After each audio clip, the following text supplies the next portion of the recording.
ঘড়িতে তখন রাত 1টা। গভীর ঘুমে তলিয়ে আছে শান্ত। হঠাৎ করে অনুভব করল কেউ তার মাথায় হাত বুলিয়ে দিচ্ছে। নরম তুলতুলে হাত। ঘুম থেকে জেগে উঠে বসল শান্ত। রুমের ভেতর কেউ নেই।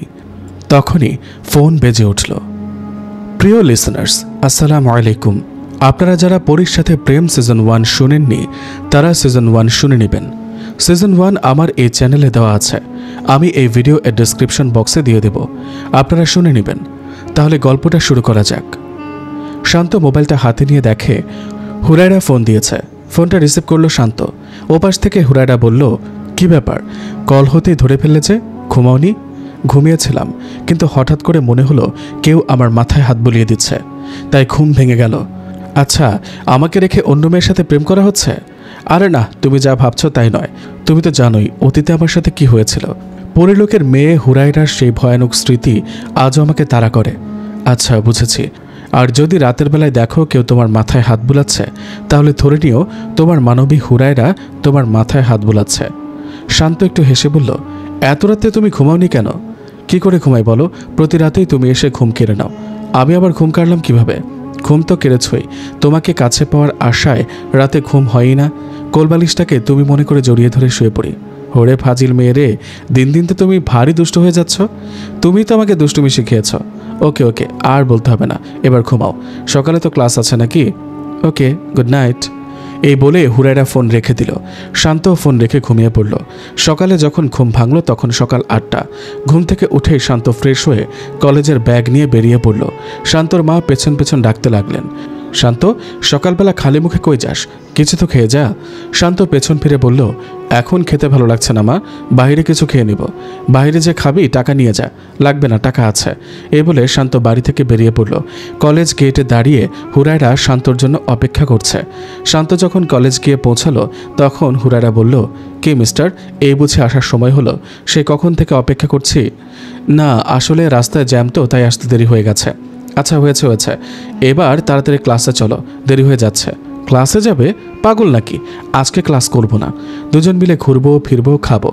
সেটা না হয় হবে, কমপক্ষে ইংরেজি ক্লাসটা করে যাই। আজকে স্যার পরীক্ষার সাজেশন দিবে। উফ হুরায়রা, তোমাকে নিয়ে না পারা যায় না। সারাদিন পড়া পড়া আর পড়া। এত পড়তে পারো তুমি? কি করব বলো? নিজের জন্য তো অন্যের ক্ষতি করতে পারবো না, তাই পড়তে হয়। অন্যের ক্ষতি মানে? হুরায়রা বড় বড় চোখে শান্তর মুখের দিকে তাকিয়ে ঢোক গিলে বলল, না মানে বলছিলাম কি, যদি পড়ালেখা না করে আড্ডা দেই, তোমারও ক্ষতি আমারও ক্ষতি, তাই বললাম আর কি। শান্ত কিছু বলতে যাচ্ছিল, হুরায়রা তাকে থামিয়ে দিয়ে বলল, আর কোনো প্রশ্ন নয়, এবার চলো ক্লাসে, পরে কথা হবে। হুরায়রা টানাটানিতে ইচ্ছা না থাকা সত্ত্বেও শান্ত ক্লাসে গেল। স্যার ইংরেজি ক্লাস করাচ্ছেন। স্যার ভালোভাবে ইংরেজি বুঝিয়ে দিচ্ছেন। হুরায়রা মন দিয়ে ক্লাস করলেও শান্ত সারাক্ষণ হুরায়রার দিকে তাকিয়ে ভাবছে কখন ক্লাস হবে। অবশেষে ক্লাস শেষ হলো। অন্যের কাছে ক্লাসটা উপভোগ্য মনে হলেও শান্তর কাছে ক্লাসটা ছিল বিরক্তিকর। ক্লাস শেষে শান্ত আর হুরায়রা বেরিয়ে পড়ল। যদিও হুরায়রা পরের ক্লাসটাও করতে চেয়েছিল, কিন্তু শান্ত টানাটানিতে বেরিয়ে আসতে বাধ্য হলো। এরপর দুজনে মিলে একটা রেস্টুরেন্টে গিয়ে খাবার খেয়ে আবারও হাঁটতে বের হলো। একটা রিক্সা চেপে পার্শ্ববর্তী এক পর্যটন কেন্দ্রে গেল দুজন। একে অন্যের হাত ধরে অনেকক্ষণ সেখানে ঘোরাঘুরি করলো। দুজনেই গল্প আড্ডায় ভালোই সময় পার করলো। দুপুর 2টার দিকে আবারও তারা ফিরে এলো। শান্ত হুরায়রাকে বিদায় জানিয়ে বাড়ির উদ্দেশ্যে রওনা হলো। হাত মুখ ধুয়ে ফ্রেশ হয়ে নিজের রুমের বিছানায় গিয়ে শুয়ে মোবাইলে একটি গান প্লে করে শুনতে লাগলো। কিছুক্ষণ পরেই শান্তর মা ডাক দিলেন, শান্ত, এই শান্ত, ভাত খাবি আয়। মায়ের ডাকে সাড়া দিয়ে শান্ত খাবার টেবিলে গিয়ে বসলো। এরপর মা ছেলে মিলে গল্প করতে করতে দুপুরের খাবার শেষ করলো। খাবার খাওয়ার পর শান্ত কিছুক্ষণ ঘুমিয়ে নিল। বিকেলে ঘুম থেকে উঠে শিমুলের সাথে পাড়ার মাঠে খেলতে চলে গেল। শান্ত শিমুল যদিও কলেজে পড়ে, তারপরও তারা বিকেল হলেই মাঠে ক্রিকেট খেলতে দৌড় দেয়। ক্রিকেট খেলা যে তাদের রক্তে মিশে আছে। এক সপ্তাহ না খেয়ে থাকতে পারবে, কিন্তু একদিন না খেললে তাদের দিনটি যেন মাটি হয়ে যায়। দিনের সূর্য যখন পশ্চিম আকাশে হেলে পড়ল, গোধূলি প্রান্তে যখন রঙের খেলা শুরু হলো, মিনার হতে যখন আজানের ধ্বনি ভেসে এলো, তখন খেলাধুলা বাদ দিয়ে শিমুল শান্ত মসজিদের উদ্দেশ্যে রওনা হলো। প্রায় 1 বছর ধরে দুজনেই নামাজের ভালো একটা অভ্যাস করেছে। সব ওয়াক্ত নামাজ তারা পড়ে। সময় মতো না পড়তে পারলে কাজা পড়ে নেয়, তাও নামাজ বাদ দেয় না।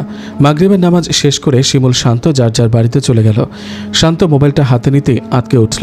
হুমায়রা ফোন দিয়েছে। প্রায় 17টা মিসড কল। আজ তো মহারানী মনে হয় রেগে আছেন। ফোন ব্যাক করার পর কি বলবেন কে জানে। শান্ত ফোনটা হাতে নিয়ে কল ব্যাক করলো।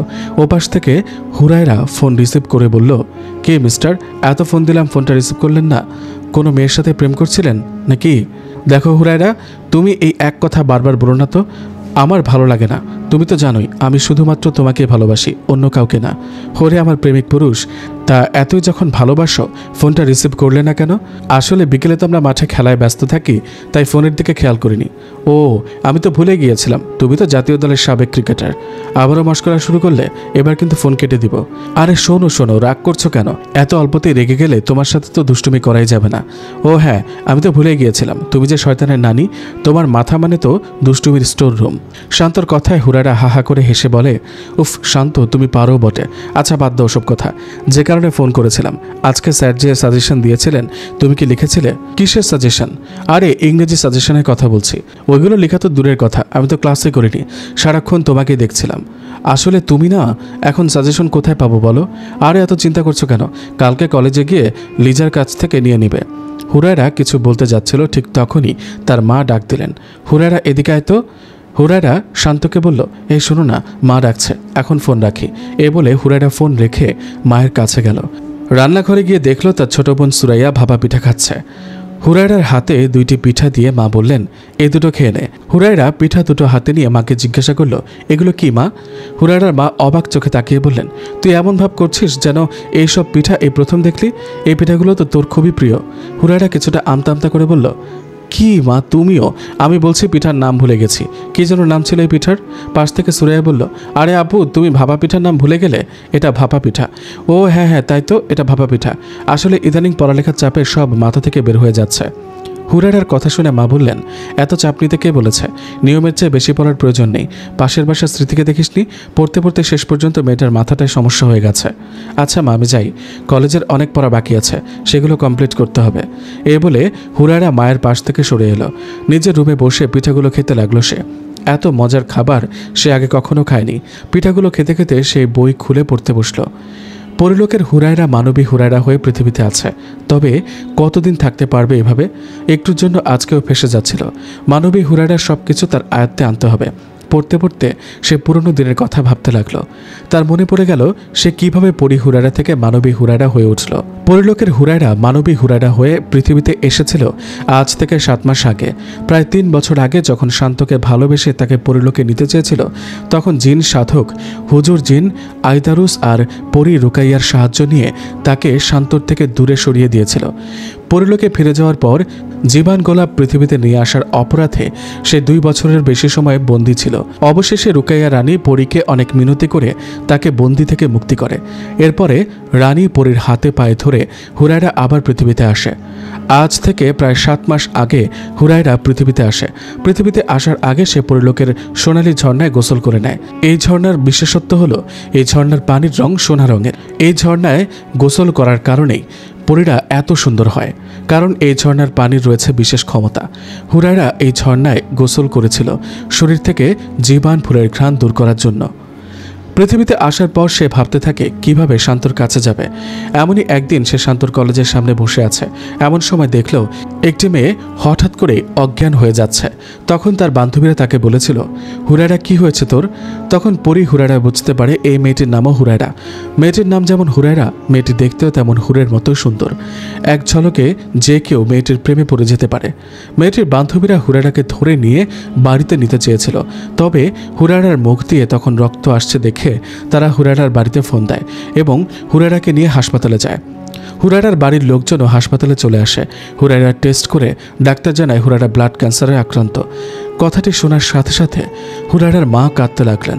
পরি হুরায়রা সব দেখছিল। তখনই তার মাথায় একটা বুদ্ধি চাপল, সে মানবী হুরায়রার দেহে প্রবেশ করবে। একটি মা তার মেয়েকে ফিরে পাবে, আর এই মানবী হুরায়রার মাধ্যমে সেও তার ভালোবাসার মানুষটাকে ফিরে পাবে। এই চিন্তাভাবনা থেকে পরি হুরায়রা মানবী হুরায়রার দেহে প্রবেশ করে। এরপর সে মাকে বলে তার টেস্ট যেন আবার করানো হয়। হুরায়রার কথা অনুযায়ী আবারও তার ব্লাড টেস্ট করা হয়। রিপোর্ট দেখে ডাক্তাররা রীতিমতো অবাক। হুরায়রার রক্ত একদম পরিষ্কার, রক্তে ক্যান্সারের কোনো অস্তিত্ব নেই। এরপর হুরায়রা মায়ের সাথে বাড়িতে যায়। সেই থেকেই পরি হুরায়রার মানবী হুরায়রা রূপে দুনিয়ায় বসবাস।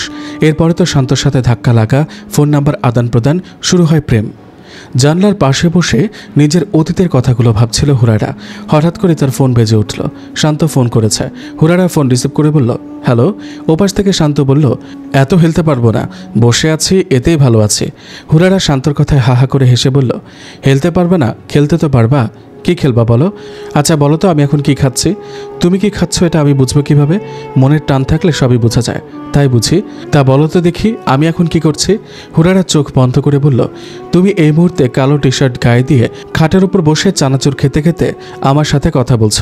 হুরায়রার কথায় শান্ত অবাক হয়ে বলল, আমি যা করছি তুমি তো হুবহু বলে দিলে, কি করে সম্ভব? বললাম না মনের মিল থাকলে সম্ভব, তাই বলে হুবহু বলে দেওয়া সম্ভব? এর মধ্যে নিশ্চয়ই কোনো ব্যাপার আছে। আরে হাদারাম, তুমি ব্যাগের মধ্যে থেকে মচমচ করে চানাচুর খাচ্ছ, ওই ব্যাগের শব্দ শুনেই বুঝলাম। তুমি তো বললে বসে আছো, তাই এটাও বললাম।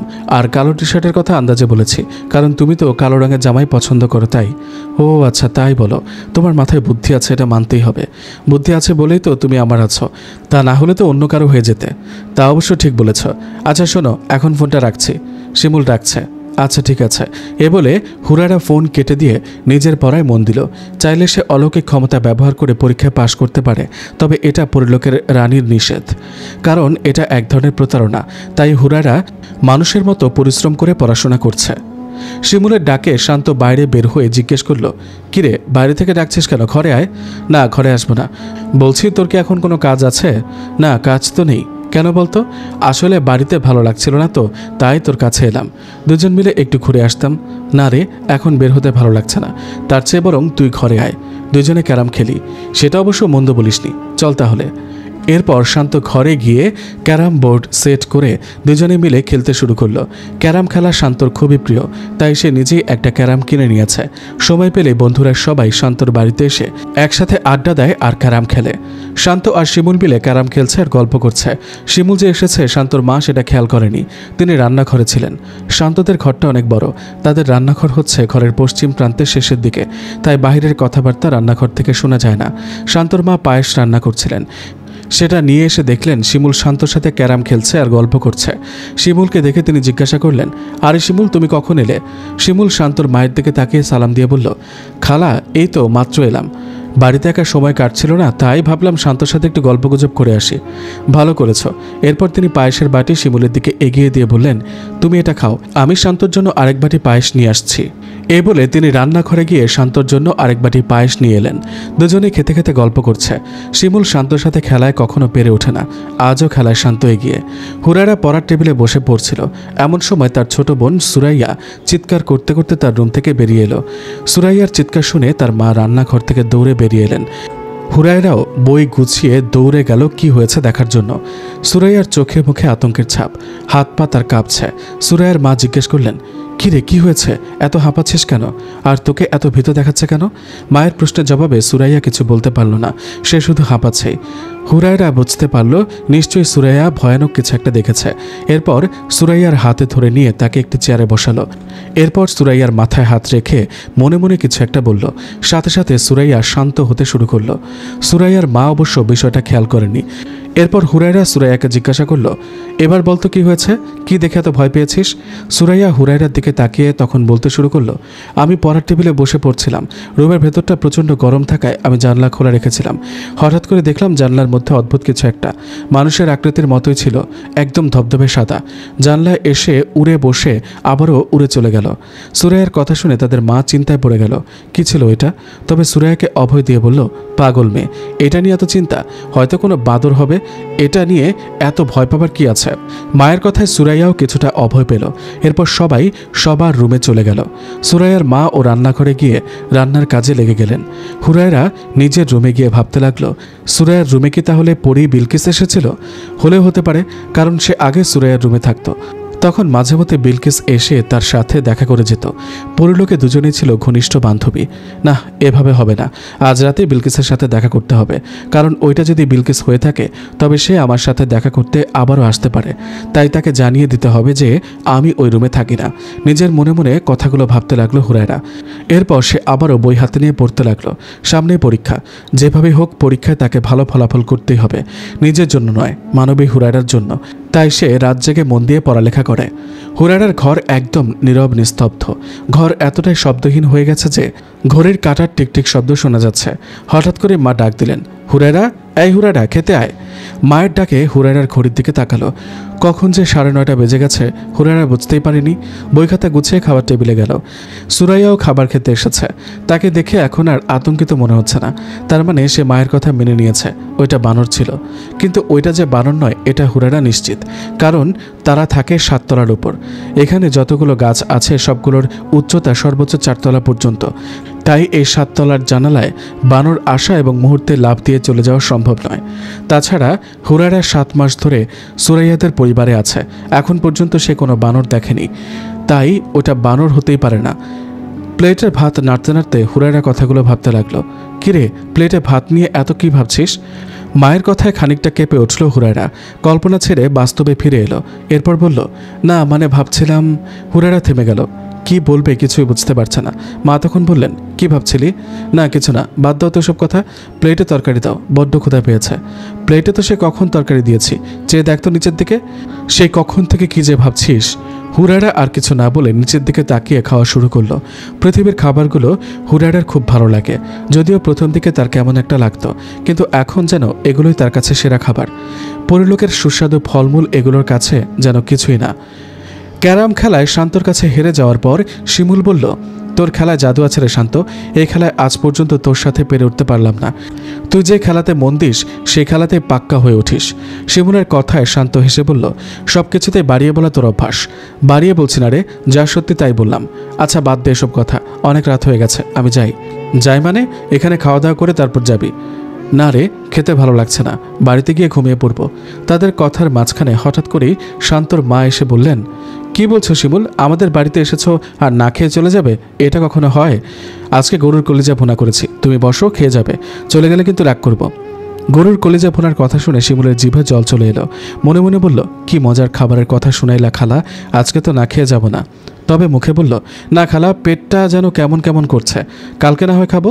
এই বলে শিমুল বের হতে লাগলো। শান্ত শিমুলকে ডাকতে চেয়েছিল, তবে মা তাকে চোখ দিয়ে ইশারা করে ডাকতে মানা করলেন, কারণ তিনি জানেন কলিজা ভুনা শিমুলের প্রিয়। কলিজা ভুনার কথা শুনে শিমুল না খেয়ে যাবে, এটা হতেই পারে না। শিমুল হেঁটে হেঁটে রুম থেকে বের হয়ে যাচ্ছে আর ভাবছে, কি হলো, আন্টি আমাকে থামাচ্ছে না কেন? অবশেষে রুম থেকে বের হতে হতেও বের হলো না সে। দরজার পাশে গিয়ে থেমে আবারও ফিরে এলো আর বলল, আন্টি আর খাওয়ার কথা বলছেন না যে? তার মানে আপনারা আমার উপর রাগ করেছেন? ওকে বাদ দেন, আমি আজ খেয়েই যাব। শিমুলের কথা শুনে শান্ত আর শান্তর মা মুখ টেপে হাসতে লাগলেন। এরপর শান্তর মা বললেন, আচ্ছা তোমরা বসে গল্প করো, আমি গিয়ে ভাত রেডি করি। এই বলে শান্তর মা আবার রান্নাঘরে চলে গেলেন। শিমুল আর শান্ত মিলে মোবাইলে নাটক দেখতে শুরু করলো। কিছুক্ষণ পরেই শান্তর মা খাবার রেডি করে তাদেরকে ডাক দিলেন। শান্ত আর শিমুল দুজনেই ডাইনিং টেবিলে চলে গেল। এরপর খাওয়া দাওয়া করে শিমুল তাদের কাছ থেকে বিদায় নিয়ে নিজের বাড়ির উদ্দেশ্যে রওনা হলো। ওইদিকে রাতের খাওয়া দাওয়া শেষ করে হুরায়রা আবার পড়তে বসলো। ঘড়িতে তখন রাত 10:30।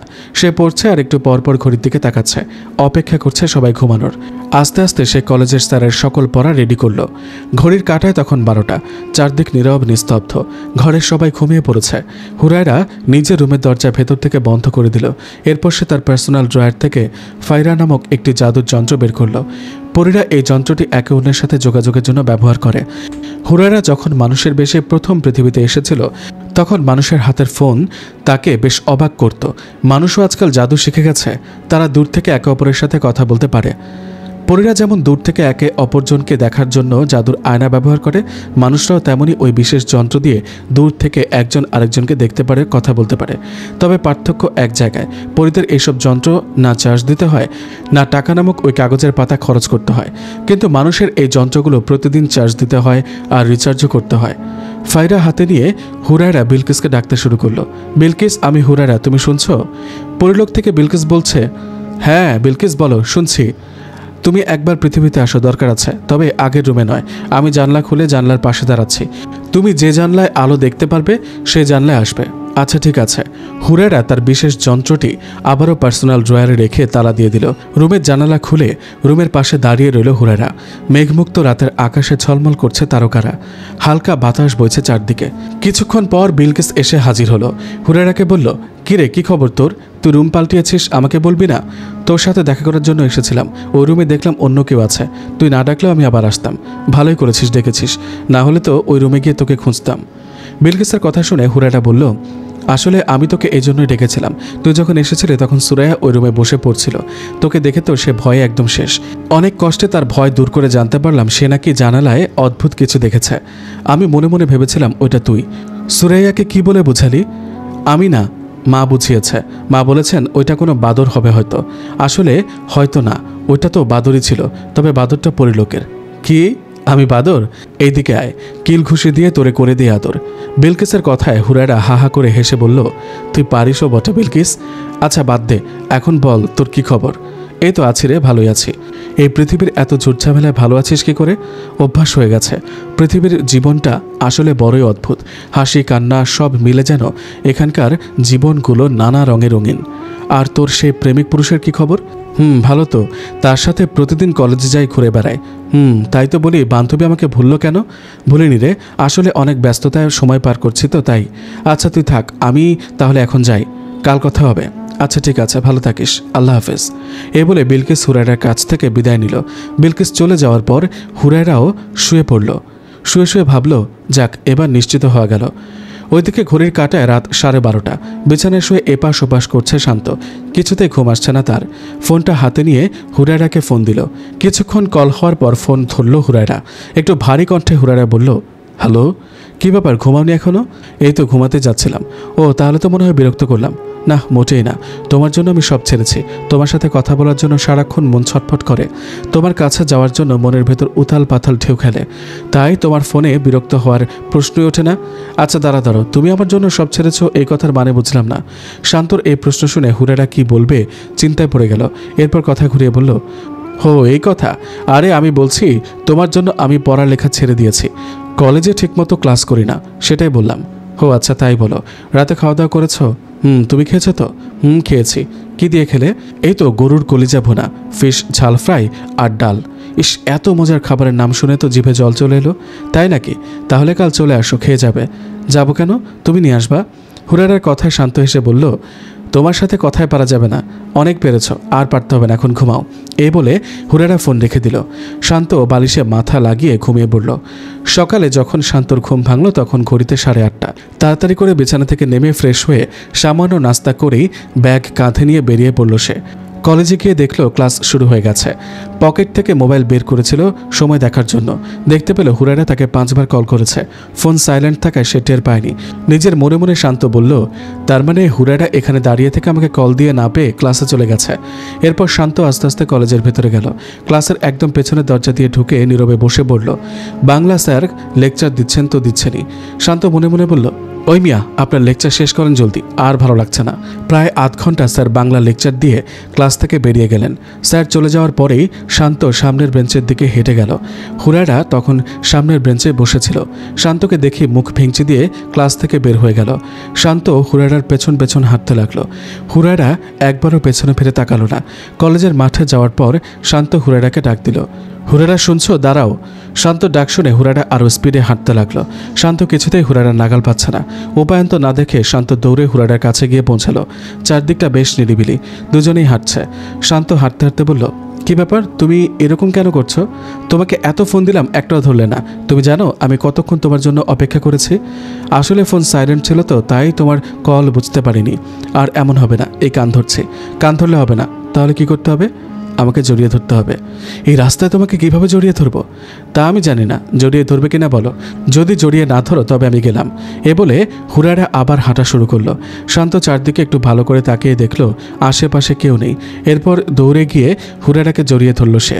শান্তর দেহের উষ্ণ ছোঁয়ায় হুরায়রার পুরো শরীর যেন জুড়িয়ে গেল। পৃথিবীর বুকে সবচেয়ে সুখের জায়গা যেন প্রিয়জনের বুক, সবচেয়ে সুখের মুহূর্ত যেন প্রিয়জনের সাথে কাটানো মুহূর্ত। এর চেয়ে সুখের কিছু কি আছে? শান্ত হুরায়রাকে একটু সময় বুকের সাথে জড়িয়ে ধরে আবার ছেড়ে দিল। হুরায়রা বলল, কি ব্যাপার, ছাড়লে কেন? আরেকটু সময় এভাবে জড়িয়ে ধরে রাখলে কি এমন হতো? তোমার বুকে যে এত সুখ আগে জানতাম না। এটা রাস্তা, আমাদের বাড়ি নয়। হঠাৎ যদি কেউ দেখে কি ভাববে বলো তো? কি আর ভাববে? ভাববে দুইটি পাখি প্রেম করছে। তোমাকে বলেছে। লোকে ভাববে কোনো খারাপ বাবা মায়ের খারাপ ছেলেমেয়েরা রাস্তায় নোংরামি করছে। যা ভাবে ভাবুক, ওইসবে আমি পরোয়া করি না। আমার কি ইচ্ছা করছে জানো? কি? আমার ইচ্ছা করছে তোমার ওই শীতল বুকে মাথা রেখে সারাটা জীবন কাটিয়ে দিই। সেই সময় খুব শীঘ্রই আসবে। সামনের মাসেই বাবা আসছেন, এলেই আমাদের বিয়ে। তারপর তুমি আর আমি মিলে হাসবো, খেলবো। তুমি তো সেই 2 বছর আগেও বলেছিলে তোমার বাবা সামনের মাসে আসছেন। আসেননি তো? এবারও কি আসবেন? আসলে বাবার ভিসা জটিলতায় সে সময় আসতে পারেনি। ভিসার মেয়াদ শেষ হয়ে গিয়েছিল, সেটা রিনিউ করতে গিয়েছিল, তাই তো এত দেরি হলো। আচ্ছা ঠিক আছে, এবার বাড়ি চলো। এরপর দুজনেই হাত ধরে হাঁটতে লাগলো। চলতে চলতে শান্ত বলল, এই পথ যদি কখনো না ফোরায়, যদি এভাবেই চলতে থাকে সারাটা জীবন। আমার কবি, নাই রং নাই তুলি, ছন্দে ছন্দে কথা বললে তুমি, আর কবি উপাধি আমার। তোমার মনের লেখা কবিতা আমি পড়লাম। তুমি বুঝি মন পড়তে পারো? মনের সাথে যদি মনের মিল থাকে, তবে চোখের সাথে যদি চোখের মিল থাকে, তবে মনের কথা চোখের ভাষা নিমিষে পড়া যায়, বুঝে নেওয়া যায়। একটি গান শুনেছিলাম জানো তো? চোখ যে মনে কথা বলে, চোখে চোখ রাখা শুধু নয়, চোখের ভাষা বুঝতে হলে চোখের মতো চোখ থাকা যায়। বাবা, আমার শিল্পী, আমার কবি, আমার প্রেমিক, আমার নায়ের মাঝি, আমার মনের সিংহাসনের রাজা। কি গান শোনালে? কি বললে? তোমার নায়ের মাঝি? একটা গান মনে পড়ে গেল। কি? আমার জীবন নাই বন্ধু, তুমি প্রাণের মাঝি, যেখানে লইয়া যাইবা যাইতে আমি রাজি, ইহকালের নদী বাহিয়া পরকালের নদী, সত্যি বন্ধু যাব আমি, লইয়া যাও গো যদি। সত্যি যাবে? যাব তো। আচ্ছা, আমি যদি সত্যি সত্যি পুরী হয়ে যাই আর তোমায় পরিলোকে নিয়ে যাই? হুরায়রার কথায় শান্ত বড় বড় চোখে তাকালো হুরায়রার দিকে। হুরায়রা বুঝতে পারল শান্ত তার কথায় রাগ করেছে, তাই সে তাড়াতাড়ি করে বলল, আরে বাবা, রেগে যাচ্ছ কেন? আমি তো ফান করে বললাম, এরকম মজা আমার সাথে আর কখনো করবে না। আচ্ছা বাবা, করবো না। এই আমি কান ধরলাম। আচ্ছা হয়েছে, আর কান ধরতে হবে না, এবার চলো। কিছু দূর হাঁটার পর শান্ত হুরায়রাকে গাড়িতে তুলে দিয়ে নিজে বাড়ির উদ্দেশ্যে রওনা হলো। ঘড়িতে তখন রাত 8টা। শিমুল বাজার থেকে বাড়ি ফিরছিল। শিমুল খুবই সাহসী ছিল, তবে শান্তর সাথে ঘটে যাওয়া ঘটনার পর থেকেই সে একা পথ চলতে কিছুটা ভয় পায়। আজকে সে বাড়ি ফেরার পথে হঠাৎ রাতুলের ফোন পেয়ে রাতুলের বাড়ির উদ্দেশ্যে রওনা হলো। রাতুল হিন্দু, আর সে যেখানে থাকে সেটা হচ্ছে হিন্দুপল্লী। হিন্দু কেউ মারা গেলে শ্মশানে এনে পোড়ানো হয়। রাতুলের বাড়িতে যেতে এই শ্মশানের পাশ দিয়ে যেতে হয়। রাতুলের বাড়িতে যাওয়ার পর রাতুল তাকে বলল সে বাড়িতে একা, তাই তার সাথে গল্প করার জন্য তাকে ফোন দিয়েছে। শিমুল মনে মনে বলল, তুই আর সময় পেলি না? তবে মুখে মুখে বলল, ভালোই করেছিস। এরপর দুজনে বসে গল্পগুজব করলো। প্রায় 1 ঘন্টা পর রাতুলের বাবা মা বাড়িতে ফিরলেন। তারা নাকি পাশের গ্রামের এক বাড়িতে বিয়ের দাওয়াতে গিয়েছিলেন। শিমুলকে দেখে রাতুলের মা বললেন, আরে শিমুল যে, কখন এলে? এই তো আন্টি, ঘন্টাখানেক হবে। রাতুলের নাকি ভালো লাগছিল না, তাই আমাকে ফোন দিল। ভালো লাগছিল না নয়, সে আসলে ভয় পাচ্ছিল। আমাদের বাড়ির উত্তরের এই শ্মশানটা তো বেশ ভালো নয়। শ্মশানের পূর্ব দিকের তেঁতুল গাছে অনেকেই নাকি রাতের বেলা ভয়ঙ্কর কিছু দেখেছে। রাতুলের মায়ের কথা শুনে তো শিমুলের পরাণ যায় যায় অবস্থা। সে এখন বাড়ি ফিরবে কি করে? রাতুলের মা শিমুলের মুখের দিকে তাকিয়ে বললেন, কি ভয় করছে? আরে না আন্টি, ভয় কিসের? আমি ওসবে ভয় পাই না। রাতুলের মা রাতুলের দিকে তাকিয়ে বললেন, দেখ কত সাহসী সে, তুই তো রাতে ঘর থেকে বের হস না। কি বলছেন আন্টি? রাতুল তো এত ভীতু ছিল না। ভীতু ছিল না মানে? সে তো সবসময় ভীতু। এখনও রাতের বেলা হিসু পেলে বাইরের বাথরুম তো দূরে থাক, উঠোনেই যায় না ভয়ে, বারান্দায় দাঁড়িয়েই খালাস। মায়ের কথা শুনে রাতুল বলল, মা তুমি কি শুরু করলে বলো তো? শিমুলের কাছে এসব কথা বলার কি দরকার? দরকার আছে। তুই যা ভীতু সেটা সে জানবে না? শিমুল হাসতে হাসতে বলল, থাক আন্টি, আর বলার প্রয়োজন নেই। বেচারা এমনিতেও খুব লজ্জা পাচ্ছে। আমি তাহলে আজ আসি। যেতে পারবে তো বাবা? শিমুল মনে মনে বলল, ভয় তো হচ্ছে, তবে তোমাদের যদি বলি তবে ভাববে আমি ভীতু। তাই শিমুল বলল, আরে আন্টি যেতে পারবো, আপনি চিন্তা করবেন না। এই বলে শিমুল রাতুলদের বাড়ি থেকে বেরিয়ে পড়ল। ঘড়ির কাঁটায় তখন রাত 10টা। নীরব জনশূন্য রাস্তা দিয়ে হেঁটে চলেছে শিমুল। বড় বড় গাছ ঘেরা শ্মশানের মধ্য দিয়ে হেঁটে চলেছে শিমুল। এই শ্মশানের কারণে রাত 10টার পর এদিকে তেমন একটা লোকজন আসে না, কারণ এই শ্মশানের পূর্ব দিকে রয়েছে বৃহৎ আকৃতির এক তেঁতুল গাছ। বেশ কয়েক বছর আগে এই হিন্দু পল্লীর এক মেয়ের গোপন ভিডিও ধারণ করে কারা যেন অনলাইনে ভাইরাল করে দেয়। লজ্জায় অপমানে মেয়েটি এই তেঁতুল গাছে গলায় ফাঁস দিয়ে আত্মহত্যা করে। এর মাসখানেক পর থেকে নাকি গভীর রাতে ওই গাছ থেকে কান্নার শব্দ ভেসে আসতে শোনা যায়। তাছাড়া এই শ্মশানে অনেকে নাকি অদ্ভুত সব ঘটনার সম্মুখীন হয়। নিকশ কালো আধার রাতে একা হেঁটে চলেছে শিমুল, জনমানবহীন চারদিক। মনে মনে বলছে, কেন যে রাতুলের ফোন পেয়ে তার বাড়িতে এসেছিলাম। কথাগুলো ভাবছিল আর হাঁটছিল সে। হঠাৎ করে যেন একটি কান্নার শব্দ তার কানে আসলো। ভয়ে শিউরে উঠল শিমুল। সে ভয়ে ভাবতে লাগলো, তবে কি না, আর ভাবতে পারছে না সে। জোরে জোরে পা চালিয়ে হাঁটতে লাগলো শিমুল। হঠাৎ করেই তার চোখ গেল তেঁতুল গাছের দিকে। সে যা দেখলো সেটা দেখার জন্য মোটেই প্রস্তুত ছিল না। তেঁতুল গাছের উঁচু একটি ডালে কালো কাপড়ে মুড়ি দিয়ে বসে আছে কেউ। এটা দেখার পর শিমুলের দুই পা যেন শীতল হতে শুরু করলো। হঠাৎ করেই সেই কালো অবয়বটি যেন অদৃশ্য হয়ে গেল। শিমুল তখনও সেখানে দাঁড়িয়ে আছে, তার পা যেন সামনে এগোচ্ছেই না। কিছুক্ষণ ঠায় দাঁড়িয়ে থাকার পর শিমুল আবার বাড়ির দিকে হাঁটতে শুরু করতে যাবে, ঠিক তখনই পাশের ঝোপঝাড় যেন একটু নড়ে উঠল। শিমুল না দাঁড়িয়ে হাঁটতে থাকলো। এই অভিশপ্ত পরিবেশ থেকে তাকে বের হতেই হবে। কোনো দিকে না তাকিয়ে সোজা হাঁটতে লাগলো শিমুল। হঠাৎ করে কালো কাপড়ে মোড়া এই জিনিসটি শ্মশানের পাশের একটি বড় গাছ থেকে শিমুল সামনে পড়ল। মিটঘুটে কালো মুখ, বিড়ালের মতো দুই চোখ, মাথা ভর্তি জট লাগানো নোংরা চুল। শিমুলের দিকে হিংস্র দৃষ্টিতে তাকিয়ে আছে সেটি। শিমুল উল্টো পথে প্রাণপণে দৌড় দিল। রাতুলের বাড়ির উঠোনে গিয়ে চিৎকার করে অজ্ঞান হয়ে গেল সে। রাতুলের মা তখন ঘুমানোর প্রস্তুতি নিচ্ছিলেন।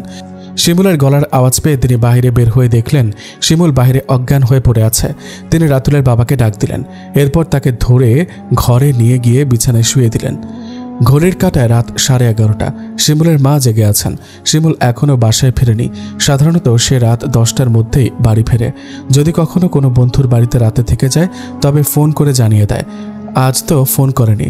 তার মনের ভেতর কেমন একটা শঙ্কা। ফোনটা হাতে নিয়ে তিনি শিমুলের নাম্বারে কল করলেন। ওপাশ থেকে একজন মহিলা ফোন রিসিভ করলেন। শিমুলের মা বললেন, আপনি কে? শিমুল কোথায়? ভাবি, আমি রাতুলের মা। ও আচ্ছা ভাবি, শিমুল কই? রাতুলের মা ভাবলেন, এখন যদি শিমুলের এই অবস্থার কথা বলি তবে হয়তো তিনি চিন্তা করবেন। তাই তিনি বললেন, ভাবি, শিমুল আমাদের বাড়িতে আছে। মোবাইল আমার রুমে চার্জে বসানো আছে।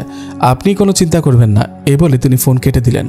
রাতুলের মা ফোন রেখে দেওয়ার পরেও শিমুলের মা কেন জানি নিশ্চিন্ত হতে পারলেন না। শিমুলের ফোন যদি চার্জে বসাতেই হয় তবে সে তো রাতুলের রুমে চার্জে লাগাতে পারে। রাতুলের মায়ের ঘরে ফোন চার্জে কেন? তার বুকে ধুকধুকানি বেড়ে গেল যেন। পুরো একটি নির্ঘুম রাত কাটালো চিন্তা আর ভয়ে। মসজিদের মিনার হতে ভেসে এলো আজানের ধ্বনি। শিমুলের মা বিছানা ছেড়ে উঠে অজু করে ফজরের 4 রাকাত নামাজ আদায় করলেন। এরপর রান্নাঘরে চা বসিয়ে শিমুলের ছোট ভাই জাহিদকে ডেকে তুললেন। শিমুলদের বাড়িতে সকাল সন্ধ্যা চা খাওয়ার একটি অভ্যাস আছে, কারণ শিমুলের মা মূলত সিলেটের বাসিন্দা ছিলেন। তাই সিলেটে সেই সকাল সন্ধ্যা চা খাওয়ার অভ্যাস তার এখনও আছে। মায়ের সাথে সাথে শিমুল আর জাহিদও সেই অভ্যাসে অভ্যস্ত হয়ে গেছে। জাহিদ ঘুম থেকে উঠে বলল, কি হলো মা, এত সকাল সকাল ডাকছো কেন? ওঠ, তাড়াতাড়ি পরে বলবো। জাহিদ আর কিছু না বলে বিছানা ছেড়ে উঠে গিয়ে ফ্রেশ হয়ে এলো। মা তাকে 1 কাপ চা দিয়ে নিজেও 1 কাপ খেলেন। এরপর বললেন, কাপড় পরে নে, এক জায়গায় যেতে হবে। এই সকালবেলা কোথায় যাবে? এত প্রশ্ন করিস না তো, তাড়াতাড়ি তৈরি হয়ে নে। মায়ের কথায় জাহিদ শার্ট প্যান্ট পরে নিয়ে মায়ের সাথে বের হলো। মা ছেলে হেঁটে চলেছেন। হাঁটতে হাঁটতে জাহিদ মাকে বলল, মা কোথায় যাচ্ছে বলবে তো? রাতুলদের বাড়িতে। এই সকালবেলা রাতুলের বাড়িতে কেন? উফ, তুই বড় বেশি প্রশ্ন করিস। এত কথা না বলে তাড়াতাড়ি পা চালা। জাহিদ আর কোনো কথা না বলে মায়ের সাথে হাঁটতে লাগলো। ঘড়ির কাঁটায় তখন সকাল 8টা। শিমুলের ছোট ভাই জাহিদ আর তার মা রাতুলের বাড়িতে গিয়ে পৌঁছালেন। রাতুলের মা শিমুলের মাকে দেখে বললেন, আরে ভাবি, এত সকাল সকাল আপনি? কি বলবো ভাবি, ছেলের চিন্তায় রাতে ঘুমাতে পারিনি। মায়ের মন তো ভাবি, তাই কিছু না বললেও বুঝে যায়। এই কথার মানে কি ভাবি? তাহলে কি শিমুলের কিছু হয়েছে? ভয় পাবেন না ভাবি, শিমুলের তেমন কিছুই হয়নি। এরপর রাতুলের মা শিমুলের মাকে রাতের ঘটনা সব খুলে বললেন। রাতুলের মায়ের কাছে সব শুনে শিমুলের মা রাতুলের মায়ের সাথে ঘরের ভেতরে গেলেন। শিমুল তখন গভীর ঘুমে। শিমুলের মা তার শীতানের পাশে গিয়ে বসলে মাথায় হাত বুলিয়ে আস্তে আস্তে ডাকলেন, শিমুল, এই শিমুল, ওঠ বাবা। মায়ের ডাকে শিমুল চোখ খুলে তাকালো। উঠে বসার শক্তিটুকু নেই, পুরো শরীর জুড়ে ব্যথা। কোনো রকমে মায়ের হাত ধরে উঠে বসল। রাতুলের মা শিমুলের মায়ের জন্য চা নিয়ে এলেন। চা খেয়ে শিমুলের মা আর জাহিদ শিমুলকে নিয়ে বাড়ির পথে রওনা হলেন। ওইদিকে শান্ত সকালে ঘুম থেকে উঠে ফ্রেশ হয়ে সামান্য একটু নাস্তা করেই কলেজের উদ্দেশ্যে রওনা হলো। কলেজ গেটে নেমে মোবাইলের সময়টা দেখে নিল। ঘড়িতে তখন সকাল 9:15। তার মানে হুরারা এখনও আসেনি। 9:30টার দিকে হুরারা এসে কলেজ গেটে নেমে দেখলো শান্ত দাঁড়িয়ে আছে। তার কাছে গিয়ে জিজ্ঞাসা করলো, তুমি কখন এলে? এসেছি তো 1 ঘন্টা হয়ে গেছে। এসেছো তো মাত্র 15 মিনিট হলো। আমি আসছি 15 মিনিট হয়েছে, সেটা তুমি জানলে কি করে? আরে হাদারাম, তুমি তো 8টা 8:30টার আগে ঘুম থেকে উঠোই না, তাহলে 8:30টায় কেমন করে আসবে? তোমার বুদ্ধির সাথে আমি কখনোই পেরে উঠবো না। আচ্ছা বাদ দাও এসব কথা, এবার ক্লাসে চলো। ধুর, ক্লাসে গিয়ে কি করবো? কেন্তম স্যারের বিরক্তিকর ক্লাস ভালো লাগে না। কেন্তম স্যারকে? ব্যাকরণ স্যার হচ্ছেন কেন্তম স্যার, স্যারের নাম তো শাহিদ। তো তুমি কেন্তম নাম কোথায় পেলে? আরে স্যার প্রথম যেদিন ব্যাকরণ ক্লাসে বাংলা ভাষা উৎপত্তি পড়িয়েছিলেন, ইন্দো ইউরোপীয় ভাষা থেকে এসেছে দুইটি রূপ কেন্তম শতম, সেদিন থেকে স্যারের নাম দিয়েছে কেন্তম। শান্তর কথা শুনে হুরায়রা হাসতে হাসতে বলল, আচ্ছা ক্লাসে চলো, যেতে যেতে অন্যান্য স্যারের নামও শুনবো। ও হ্যাঁ চলো। দুজনেই গেটের ভেতরে প্রবেশ করে ক্লাসের উদ্দেশ্যে রওনা হলো। হাঁটতে হাঁটতে হুরায়রা বলল, আচ্ছা এবার বলো আর কোন স্যারের কি নাম রেখেছ? শান্ত বলতে শুরু করলো, বাংলা স্যার যেদিন হৈমন্তীর পাঠ পড়িয়েছিলেন সেদিন থেকে ওনার নাম হৈমন্তী। ইংরেজি স্যারের নাম দিয়েছে ব্রিটিশ। শান্তর কথা শুনে হুরায়রা হাসতে হাসতে বলল, সব স্যারের তো নাম দিলে, তোমার নামটা কি? আমার নাম তো শান্ত। না, এই নাম না। তুমি এত মানুষের নাম দিলে, নিজের একটি নাম দিলে না? না দেইনি। আচ্ছা তাহলে আমিই দিই। আজ থেকে তোমার নাম পেতনির জামাই। না, পেতনির জামাই বলো না, তুমি তো আমার পরী, পরীর জামাই বলো। হুমায়রা শান্তর দিকে তাকিয়ে হেসে বলল, সত্যিকারের পরীকে তো ভালোবাসলে না? মিথ্যা পরীর জামাই হওয়ার এত শখ? তাকে ভালোবাসতাম যদি না সে আমার সাথে ছলনা করত। কথা বলতে বলতে হুরায়রা দাঁড়িয়ে বলল, এমনও তো হতে পারে ওই পরী ভেবেছিল যে সে পরী জানলে তুমি তাকে ভালোবাসবে না, তাই এমন ছলনা করেছে। সেটা অবশ্যই ঠিক। এই পরীকে ভালোবাসলে তো সে আমাকে পরীলোকে নিয়ে তার গোলাম করে রেখে দিত। আচ্ছা বাদ দাও, চলো ক্লাসে চলো, দেরি হয়ে যাচ্ছে। এই বলে হুরায়রা আর শান্ত হেঁটে ক্লাসে গিয়ে প্রবেশ করলো। বাড়িতে ফেরার পর শিমুলের কাঁপুনি দিয়ে জ্বর উঠল। তার মা তাকে বিছানায় শুয়ে দিয়ে ডাক্তার ডাকলেন। ডাক্তার এসে তাকে দেখে কিছু ওষুধ লিখে দিয়ে গেলেন। শিমুলের মা শিমুলকে সামান্য একটু ভাত খাইয়ে ঔষধ খাওয়ালেন। ঔষধ খেয়ে শিমুল ঘুমিয়ে পড়ল। শিমুল ঘুমিয়ে যাওয়ার পর শিমুলের মা রান্নাঘরে গিয়ে দুপুরের জন্য রান্না করতে লাগলেন। হঠাৎ পেছন থেকে কেউ যেন সামান্য একটু পানি ছুঁড়ে মারল তার দিকে। তিনি ভাবলেন হয়তো শান্তর মা এসে মশকরা করেছেন, তাই তিনি রান্নাঘর থেকে বের হয়ে চারদিকে খুঁজলেন, কিন্তু কাউকে দেখতে পেলেন না। তিনি ভাবলেন হয়তো মনের ভুল, তাই আবার রান্নাঘরে গিয়ে রান্না করতে লাগলেন। কিছুক্ষণ পরে কেউ যেন তাকে পেছন থেকে ডাক দিল। সাথে সাথে তিনি পেছনে তাকালেন, কিন্তু কাউকে দেখতে পেলেন না। তিনি আবারও রান্না করতে লাগলেন, তবে এখন আর সেরকম কিছুই ঘটেনি। তিনি ভাবলেন একা বাড়ি, তার উপর শিমুলের সাথে ঘটে যাওয়া ঘটনা শুনছেন, তাই হয়তো মনের ভুলে তার এমনটা অনুভব হয়েছে। রান্নাবান্না শেষ করে তিনি জোহরের নামাজ আদায় করে নিলেন। জোহরের নামাজ শেষে শিমুলের মা শিমুলের জন্য ভাত নিয়ে গেলেন। শিমুলের রুমে প্রবেশ করে দেখলেন শিমুল পালঙের ওপর ঝিম ধরে বসে আছে। শিমুলের মা শিমুলকে উদ্দেশ্য করে বললেন, কিরে ঘুম থেকে কখন উঠলি? শিমুল ভারী কণ্ঠে বলল, এখানে কেন এসেছিস? বের হয়ে যা এ ঘর থেকে। শিমুলের মা অবাক হয়ে শিমুলের কাছে গিয়ে বসে বললেন, রোগে কি মাথা নষ্ট হয়ে গেল নাকি তোর? মাকে তুই তুকারি করছিস কেন? শিমুল অগ্নি চোখে মায়ের দিকে তাকিয়ে বলল, তোকে বলেছে না এখান থেকে চলে যেতে? শিমুলের ব্যবহারে তার মা অবাক হলেন। শিমুল তো কোনোদিন তার সাথে এরকম করেনি, আজ কি হলো তার? এরপর তিনি শিমুলের মাথায় হাত বুলিয়ে বললেন, সামান্য খেয়ে নে বাবা, দেখবি ভালো লাগবে। শিমুল রাগ করে এক হাতে তার মায়ের গলায় ধরে উপরে তুলে ধরল। মায়ের চিৎকারে জাহিদ দৌড়ে এসে দেখল শিমুল এক হাত দিয়ে তার মাকে উপরে তুলে ধরেছে। জাহিদের চিৎকারে শিমুল মাকে ছেড়ে দিয়েই সাথে সাথে অজ্ঞান হয়ে গেল। জাহিদ মাকে ধরে রুম থেকে বের হয়ে দরজা লাগিয়ে দিল। জাহিদের চিৎকার শুনে শান্তর মা দৌড়ে এসে তাদের বাড়িতে এসে জিজ্ঞাসা করলেন, কি হয়েছে? জাহিদ শান্তর মাকে সব খুলে বলল। ওইদিকে ক্লাস শেষে হুমায়রা আর শান্ত গল্প করতে করতে হাঁটছিল। এমন সময় শান্তর মা তাকে কল দিয়ে শিমুলের অসুস্থতার কথা জানালেন। এক মুহূর্তে যেন শান্তর হাসি মুখটা মলিন হয়ে গেল। হুরায়রা শান্তর মুখের দিকে তাকিয়ে বলল, কি ব্যাপার, তোমার মুখটা এমন ফ্যাকাশে হয়ে গেল কেন? শান্ত অশ্র ছলছল চোখে হুরায়রার দিকে তাকিয়ে বলল, আমাকে এখন বাড়ি যেতে হবে, তোমাকে পরে সব বলবো। এই বলেই সে বাড়ির পথে রওনা হলো। শান্ত চলার পথে পেছন থেকে যতক্ষণ শান্তকে দেখা যাচ্ছিল ততক্ষণ এক দৃষ্টিতে তাকিয়ে থাকলো হুরায়রা। শান্ত দৃষ্টির আড়াল হওয়ার পর সেও বাড়ির উদ্দেশ্যে রওনা হলো। বাড়ি ফেরার পর হুরায়রা শান্তকে অনেকবার ফোন দিয়েছিল, কল হয় কিন্তু কেউ ফোন রিসিভ করে না। বেশ কয়েকবার ফোন দেখে ভাবছে শান্তর কি হলো, কেনই বা ফোন পাওয়ার পর সে এমন হয়ে গেল। মনের মধ্যে তার অনেক প্রশ্ন। শান্ত ফোন না ধরলে এই প্রশ্নগুলোর জবাব পাওয়া যাবে না। সন্ধ্যার দিকে শান্ত শিমুলের বাড়িতে গেল। শিমুল তখন তার রুমে বসে আছে। শান্ত শিমুলের রুমে প্রবেশ করতে শিমুল বলল, এই কে রে তুই, এই রুমে কেন প্রবেশ করেছিস? শিমুলের কথা শুনে শান্ত বলল, কিরে এবার তোর উপর পরিভর করলো নাকি? শিমুল শান্তর দিকে রাগান্বিত চোখে তাকিয়ে বিছানা থেকে এক লাফে শান্তর উপর এসে আক্রমণ করতে চাইল। শিমুলের লাফ দেওয়া দেখে শান্ত দৌড়ে রুম থেকে বের হয়ে দরজার বাইরে থেকে বন্ধ করে দিল। শান্ত বুঝতে পারল শিমুলের ওপর কোনো অশরীরী ভর করেছে। সে শিমুলের মাকে বলল, খালা, শিমুলের ওপর কোনো অশরীরী ভর করেছে, সবচেয়ে ভালো হবে জিন সাধক হুজুরকে খবর দিলে। শান্তর মা বললেন, হুজুরের নাম্বার তো হারিয়ে ফেলেছি, তাছাড়া মসজিদের আগের ইমাম সাহেবও নেই, উনি থাকলে না হয় নাম্বারটা পাওয়া যেত। মায়ের কথায় শান্ত যেন ভেঙে পড়ল। শিমুল শুধু তার বন্ধু নয়, তার চেয়েও বেশি কিছু। অন্যদিকে জানলার পাশে মলিন মুখে বসে আছে হুরায়রা। এমন সময় বিলকিস এসে হাজির হলো। হুমায়রাকে মলিন মুখে বসে থাকতে দেখে বলল, কিরে এমন মলিন মুখে বসে আছিস যে, কি হয়েছে? হুরায়রা বিলকিসকে সব খুলে বলল। বিলকিস হাসতে হাসতে বলল, আসলেই তুই মানুষের সাথে থাকতে থাকতে নিজের পরিচয় ভুলে গেছিস। তুই যে পড়ি, তুই চাইলেই তো শান্তর বাড়ির খোঁজ খবর এখান থেকে নিতে পারিস। বিলকিসের কথায় হুরায়রা বলল, সত্যি তো, আমি তো ভুলে গিয়েছিলাম আমার পরিচয়। এরপর হুরায়রা তার জাদুর দণ্ডটি বের করে মুখে কিছু পড়তে পড়তে দণ্ডটি নিজের মাথায় ছোঁয়ালো। সাথে সাথে সে শান্তর বাড়িতে ঘটতে থাকা সব কিছুই দেখতে পেল। হুরায়রাকে বিলকিস জিজ্ঞেস করল, কিরে কিছু দেখতে পেলি? হুরায়রা বিলকিসের দিকে তাকিয়ে বলল, শান্তর বন্ধু শিমুলের ওপর শ্মশানের প্রেতাত্মা ভর করেছে। তার অবস্থা খুবই খারাপ, হয়তো 2-1 দিনের ভেতরেই ওই প্রেতাত্মা শিমুলকে মেরে ফেলবে। কি বলছিস? তাকে তো আমাদের সাহায্য করা উচিত। না, সে মরলে মরুক, আমি তাকে সাহায্য করব না। তার কারণে অতীতের শান্তর থেকে আমাকে দূরে সরিয়ে দেওয়া হয়েছিল। দেখ হুরায়রা, তুই কিন্তু ভুল করছিস।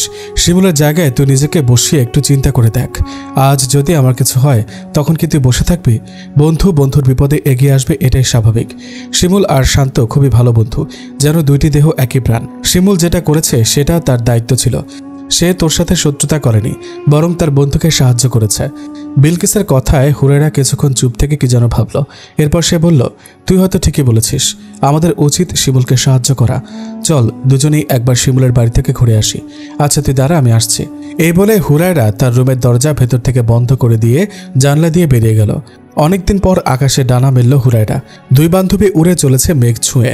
অল্প কিছুক্ষণের মধ্যেই তারা দুজন শিমুলের বাড়িতে পৌঁছে গেল। চুপি চুপি তারা দুইজন শিমুলের রুমে প্রবেশ করে যা দেখল, তা দেখে নিজেদের চোখকে বিশ্বাস করতে পারল না। শিমুলের পালঙ্কের উপর বসে আছে শ্মশানের পিশাচ। কালো দেহ, লম্বা চুল, বড় 2টি কান, হাতের আঙুলে লম্বা নখ, নাকটা স্বাভাবিকের চেয়ে 1 ইঞ্চি লম্বা, বড় বড় শীতল 2টি চোখ। শিমুলকে লুকিয়ে দেখে দুজনেই আবার বেরিয়ে পড়ল। এরপর আবারও খোলা আকাশে ডানা মেলল দুইজন। উড়তে উড়তে বিলকিস হুরায়রাকে বলল, কিরে শিমুলকে দেখে কি বুঝলি? কি আর বুঝবো, তার উপর শ্মশানের প্রেতাত্মা ভর করেছে, এটাই তো। এটা যেমন তেমন প্রেতাত্মা নয়, এটা পিশাচ প্রেত। এরা খুবই ক্ষমতাশালী হয়। এদেরকে মোকাবেলা একমাত্র ক্ষমতাশীল জিন কিংবা কোনো ভালো হুজুর করতে পারবে। তাহলে আমরা এখন কি করব? জিন সাধক হুজুর তো শুনেছিলাম খুবই ক্ষমতাশালী, ওনার সাহায্য নিলে কেমন হয়? এমনিতেই তারা তো জিন সাধক হুজুরের সাথে যোগাযোগ করার চেষ্টা করছে। কথা বলতে বলতে দুজনেই আবার হুরায়রার বাড়িতে গিয়ে পৌঁছালো। সেখানে পৌঁছানোর পর হুরায়রা বলল, জিন সাধক হুজুরের সাথে আমরা কথা বলতে গেলে সমস্যা হতে পারে। তাহলে কিভাবে যোগাযোগ করবি? শোন, পরী রুকাইয়ার সাথে জিন আইদারুসের খুবই ভালো বন্ধুত্ব, আর জিন আইদারুস জিন সাধক হুজুরের সাথেই থাকে। তাই আমার মনে হয় তুই বরং পরিলোকে গিয়ে রুকাইয়ার সাথে কথা বলে দেখ কি হয়। ঠিকই বলেছিস, আমি যাই তাহলে। বেশি সময় নষ্ট করা যাবে না, যা করার কাল সূর্যাস্তের আগেই করতে হবে। এই বলে বিলকিস হুরায়রার কাছ থেকে বিদায় নিয়ে চলে গেল। বিলকিস চলে যাওয়ার পর হুরায়রা গিয়ে তার রুমের দরজা খুলল। হুরায়রার মা হুরায়রাকে বললেন, কিরে এতক্ষণ দরজা লাগিয়ে কি করছিলি? কতবার যে তোকে ডাকলাম। না মানে পড়তে বসেছিলাম, পড়তে পড়তে কখন যে ঘুমিয়ে পড়লাম টেরই পাইনি। আচ্ছা আর কিছু বলতে হবে না, এবার বইপত্র গুছিয়ে তাড়াতাড়ি আয়। কোথায় আসবো? কোথায় আসবো মানে? কয়টা বাজে দেখেছিস? রাত 10টা হতে চললো, খাবি না? হুরায়রা ঘড়ির দিকে তাকিয়ে বলল, কখন যে 10টা বেজে গেছে বুঝতেই পারিনি। এই বলে হুরায়রা রুম থেকে বের হয়ে ফ্রেশ হয়ে খাবার টেবিলে গিয়ে বসলো। ওইদিকে সন্ধ্যার পর থেকে শিমুলের পাগলামি আরও বেড়ে গেল। কাউকে দেখলেই তাকে মারার জন্য তেড়ে আসছে। সুন্দর চেহারা একদম কালো হয়ে গেছে, চোখের নিচে কালো ছাপ পড়েছে। জিন সাধক হুজুরের সাথে যোগাযোগ করার কোনো উপায় পাওয়া যাচ্ছে না। শান্তর মায়ের আগের ফোনে জিন সাধক হুজুরের নাম্বার ছিল, ওই মোবাইলটি নষ্ট হওয়ায় ওনার নম্বরও খুঁজে পাওয়া যাচ্ছে না। শিমুলের মায়ের মুখের দিকে তাকানো যাচ্ছে না। ছেলের চিন্তায় চেহারা একদম ফ্যাকাশে হয়ে গেছে। কি করবেন, কার কাছে যাবেন, কিছুই বুঝতে পারছেন না। মাগরিবের নামাজের পর 2 রাকাত নফল নামাজ পড়ে ছেলের জন্য আল্লাহর দরবারে দোয়া করছেন। ছেলের ভালো মন্দ সব আল্লাহর উপরে ছেড়ে দিয়েছেন। শান্তর মা শিমুলের মায়ের পাশে গিয়ে বললেন, চিন্তা করবেন না ভাবি, দেখবেন আপনার ডাক আল্লাহ শুনবেন। সন্তানের জন্য মা বাবার দোয়া বৃথা যায় না, আপনার দোয়া বৃথা যাবে না। শিমুলের মা শান্তর মায়ের দিকে তাকিয়ে বললেন, আপনার কথাই যেন সত্যি হয় ভাবি। শান্ত শিমুলের রুমের দরজার বাইরে বসে আছে। বসে বসে ভাবছে কি করবে। জিন সাধক হুজুরের নাম্বার তো পাওয়া গেল না, এখন কি করা যায়। তখন তার ফোন বেজে উঠল। হুরায়রা ফোন দিয়েছে। শান্ত ফোন রিসিভ করলো। ওপাশ থেকে হুরায়রা বলল, হ্যালো, কি করছো? দুপুরে ফোন পেয়ে চলে গেলে, বিদায়টুকুও নেওয়ার প্রয়োজন মনে করলে না। এর জন্য আমি দুঃখিত। আসলে আমার বন্ধুটা খুব অসুস্থ। তার অসুস্থতার খবর পেয়ে দৌড়ে চলে এসেছি। তোমার কাছ থেকে বিদায় নেওয়ার কথা মনে ছিল না। তোমার বন্ধুর কি অবস্থা এখন? ভালো না, সময় সময় তার অবস্থা খারাপ হচ্ছে। কি করবে এখন? দেখি কি করা যায়। আচ্ছা, এখন ফোন রাখি, তোমার সাথে পরে কথা বলবো। আচ্ছা ঠিক আছে, এ বলে শান্ত ফোন রেখে দিল। হুরায়রার কাছ থেকে বিদায় নেওয়ার পর বিলকিস রুকায়ার সাথে গিয়ে দেখা করে শিমুলের ব্যাপারে কথা বলল। সব শোনার পর রুকায়া বলল, সবই তো বুঝলাম, আমাকে কি করতে হবে বলো। বেশি কিছু না, তুই শুধু আয়দারুসের সাথে আমাদের যোগাযোগ করিয়ে দে। বিলকিসের কথায় রুকায়ার চোখ বন্ধ করে বলল, আয়দারুস, শুনতে পাচ্ছ তুমি? আমি রুকাইয়া। রুকায়ার ডাকে আয়দারুস এসে হাজির হলো। বিলকিস এর আগে কখনোই আয়দারুসকে দেখেনি, এ প্রথম দেখল। লম্বা, হালকা গড়ন, স্বাভাবিক দুই চোখ, চোখের পাপড়িতে সুরমা দেওয়া, কাঁধ পর্যন্ত লম্বা চুল, সাদা ফর্সা চেহারা, মুখ ভর্তি লম্বা কালো দাড়ি, পরনে সাদা রঙের একটি থোপ। এক দেখায় বিলকিস তাকিয়ে রইল আয়দারুসের দিকে। রুকায়া বিলকিসকে বলল, এবার বল, আয়দারুসকে কি বলবি? বিলকিস আয়দারুসের দিকে তখনও মুগ্ধ চোখে তাকিয়ে আছে, তাই রুকাইয়ার কথা শুনতে পায়নি। রুকায়া বিলকিসকে একটু ধাক্কা দিয়ে বলল, কিরে, কোথায় হারিয়ে গেলি? কিছু তো বল। রুকায়ার ধাক্কা খেয়ে বিলকিস আবারও বাস্তবে ফিরে এলো। এরপর বলল, ও হ্যাঁ, না মানে বলছিলাম কি রে, তোর কি হলো বুঝলাম না। কথাগুলো সব খেয়ে ফেলেছিস নাকি? বাদ দে, তোকে কিছু বলতে হবে না, আমি বলছি। এরপর রুকাইয়া আয়দারুসকে বলল, শোন আয়দারুস, আজ থেকে প্রায় 3 বছর আগে হুরায়রা যে ছেলেকে জীবান গোলাপ দিয়ে পরিলোকে আনতে চেয়েছিল, সে ছেলেটির বন্ধু শিমুলের ওপর শ্মশানের পিশাচ ভর করেছে। তাদের এখন জিন সাধক হুজুরের ভীষণ প্রয়োজন। ও আচ্ছা, বুঝতে পেরেছি, আর বলতে হবে না, আমি এখনই হুজুরকে গিয়ে সব বলছি। ঠিক আছে, তবে আমরা যে তোকে শিমুলের কথা বলেছি, এই কথা যেন কেউ জানতে না পারে। আচ্ছা, কেউ জানবে না। এই বলে আয়দারুস রুকায়ার কাছ থেকে বিদায় নিল। আয়দারুস বিদায় নেওয়ার পর রুকায়া বিলকিসের দিকে তাকিয়ে বলল, কিরে, আয়দারুসের সামনে এমন বোকা হয়ে গেলি কেন? না আসলে তার দিকে তাকিয়ে তো আমি ফিদা হয়ে গেছি। ফিদা হয়ে লাভ নেই, আয়দারুস আমার দখলে, বুঝলে? বিলকিস মুচকি হেসে বলল, জি ভবিষ্যৎ রানী সাহেবা, বুঝতে পেরেছি, আমি এখন আসছি। আচ্ছা যা, তাহলে পরে কথা হবে। এরপর বিলকিস রুকায়ার কাছ থেকে বিদায় নিয়ে পৃথিবীর উদ্দেশ্যে রওনা হলো। ঘড়িতে তখন রাত 1টা। বিলকিসের অপেক্ষায় বসে আছে হুরায়রা। কিছুক্ষণ পরেই বিলকিস এসে সেখানে হাজির হলো। হুরায়রা বিলকিসকে দেখে জিজ্ঞাসা করল, কিরে, কি খবর? রুকায়ার সাথে কথা হয়েছে? শুধু রুকায়া নয়, জিন আয়দারুসের সাথেও কথা বলে এলাম। কি বলল আয়দারুস? আয়দারুস গিয়েছে জিন সাধক হুজুরের কাছে। কাল সকালে হয়তো সে জিন সাধক হুজুরকে নিয়ে শিমুলদের বাড়িতে যাবে। যাক, তোর কথা নিশ্চিন্ত হলাম। আচ্ছা, তুই এখন ঘুমা তাহলে, আমি যাই। আচ্ছা ঠিক আছে, ভালো থাকিস। তুইও ভালো থাকিস। এই বলে বিলকিস হুরায়রার কাছ থেকে বিদায় নিয়ে আবারও পরিলোকের উদ্দেশ্যে রওনা হলো। ওইদিকে আয়দারুস জিন সাধকের কাছে এসে শিমুলের ঘটনা খুলে বলল। জিন সাধক সবকিছু শুনে বললেন যে তিনি আগামীকাল সকালে শিমুলদের বাড়িতে যাবেন। জিন সাধক হুজুরের কথা শুনে আয়দারুস ভীষণ খুশি। হুজুরের সাথে থাকতে থাকতে সেও এখন পরোপকারী হয়ে গেছে। অন্যের উপকারে আসতে পারলে নিজেকে ধন্য মনে করে সে। শিমুলের ভাই জাহিদ আর শিমুলের বন্ধু শান্ত। ঘরের ভেতরে শিমুলের চিৎকার শোনা যাচ্ছে। কখনো সে হাসছে, কখনো বা বিড়বিড় করে কি যেন বলছে। রুমের ভেতরে কেউ যেতে পারছে না। কাউকে দেখলে আক্রমণ করতে তেড়ে আসে শিমুল। তার চিন্তায় কারো ঘুম নেই। শিমুলের মা ছেলের জন্য নামাজ পড়ে দোয়া করছেন। কাঁদতে কাঁদতে চোখের নিচে কালো দাগ পড়ে গেছে। এভাবেই কেটে গেল আরেকটি বিভীষিকাময় নির্ঘুম রাত। চারদিক থেকে ভেসে এলো ফজরের আজানের সুর। শিমুল আর জাহিদ মসজিদে চলে গেল। রাতের ঘনঘটা কেটে পূর্ব আকাশে উঁকি দিল দিনের সোনালি সূর্য। ঘাসের ডগায় মুক্তোর মতো চিকচিক করতে লাগলো ভোরের শিশির। পাখিরা নীড় ছেড়ে কিচিরমিচির শব্দ করতে করতে ডানা মেলল আকাশে। রাতের নিস্তব্ধতা ভেঙে চারদিকে জেগে উঠল প্রাণের কোলাহল। শিমুলের ঘর তখন নীরব নিস্তব্ধ। শিমুলের মা দরজা খুলে দেখলেন শিমুল ঘুমাচ্ছে। জাহিদ আর শান্ত চেয়ারে বসে ঘুমাচ্ছে। শিমুলের মা রান্নাঘরে গিয়ে চা বসালেন। এরপর শান্ত আর জাহিদকে ডেকে তুললেন। শান্ত আর জাহিদ ঘুম থেকে উঠে হাত মুখ ধুয়ে ফ্রেশ হয়ে গেল। এরপর সামান্য নাস্তা করে শান্ত নিজের বাড়ির দিকে রওনা হলো। বাড়িতে যাওয়ার পথে হঠাৎ দেখল একটি লোক গলায় গামছা ঝুলানো, মুখ ভর্তি সাদা দাড়ি, পরনে সাদা পাঞ্জাবি, লাঠি ভর দিয়ে হেঁটে আসছেন। লোকটিকে শান্তর চেনা চেনা মনে হলো। একটু কাছে আসতে দেখল এই যে জিন সাধক হুজুর। দৌড়ে হুজুরের কাছে গিয়ে কদম বুসি করল। এরপর হুজুরকে সাথে নিয়ে তাদের বাড়ির উদ্দেশ্যে রওনা হলো। শান্তর মা জিন সাধক হুজুরকে দেখে খুব খুশি। তিনি চা নাস্তা বানিয়ে হুজুরকে দিলেন এবং শিমুলের ব্যাপারে সব খুলে বললেন। শান্তদের বাড়িতে চা নাস্তা খাওয়ার পর শান্ত হুজুরকে নিয়ে শিমুলের বাড়ির উদ্দেশ্যে রওনা হলো। শিমুলের মা হুজুরকে দেখে 2 হাত তুলে খোদার কাছে শুকরিয়া আদায় করলেন। হুজুর শিমুলের ঘরের দরজা খুলে ভেতরে তাকালেন। তিনি সবাইকে বাইরে থাকতে বললেন। এরপর শিমুলের ঘরে গিয়ে তিনি দরজা বন্ধ করে দিলেন। হুজুর আস্তে আস্তে শিমুলের খাটের পাশে গিয়ে বসে তার হাতের কনিষ্ঠ আঙুল ধরে কিছু পড়তে লাগলেন। ঠিক তখনই চেঁচিয়ে উঠল শিমুল। জিন সাধক হুজুর বললেন, বল তুই কে, এখানে কেন এসেছিস? আমি শ্মশানের পিশাচ। এই ছেলেটি আমাদের চলার পথে এসেছিল, তাই তাকে মারতে এসেছি। তার দেহ ছেড়ে তোর নিজের জায়গায় চলে যা। না, আমি যাব না, আমি তাকে মেরেই যাব।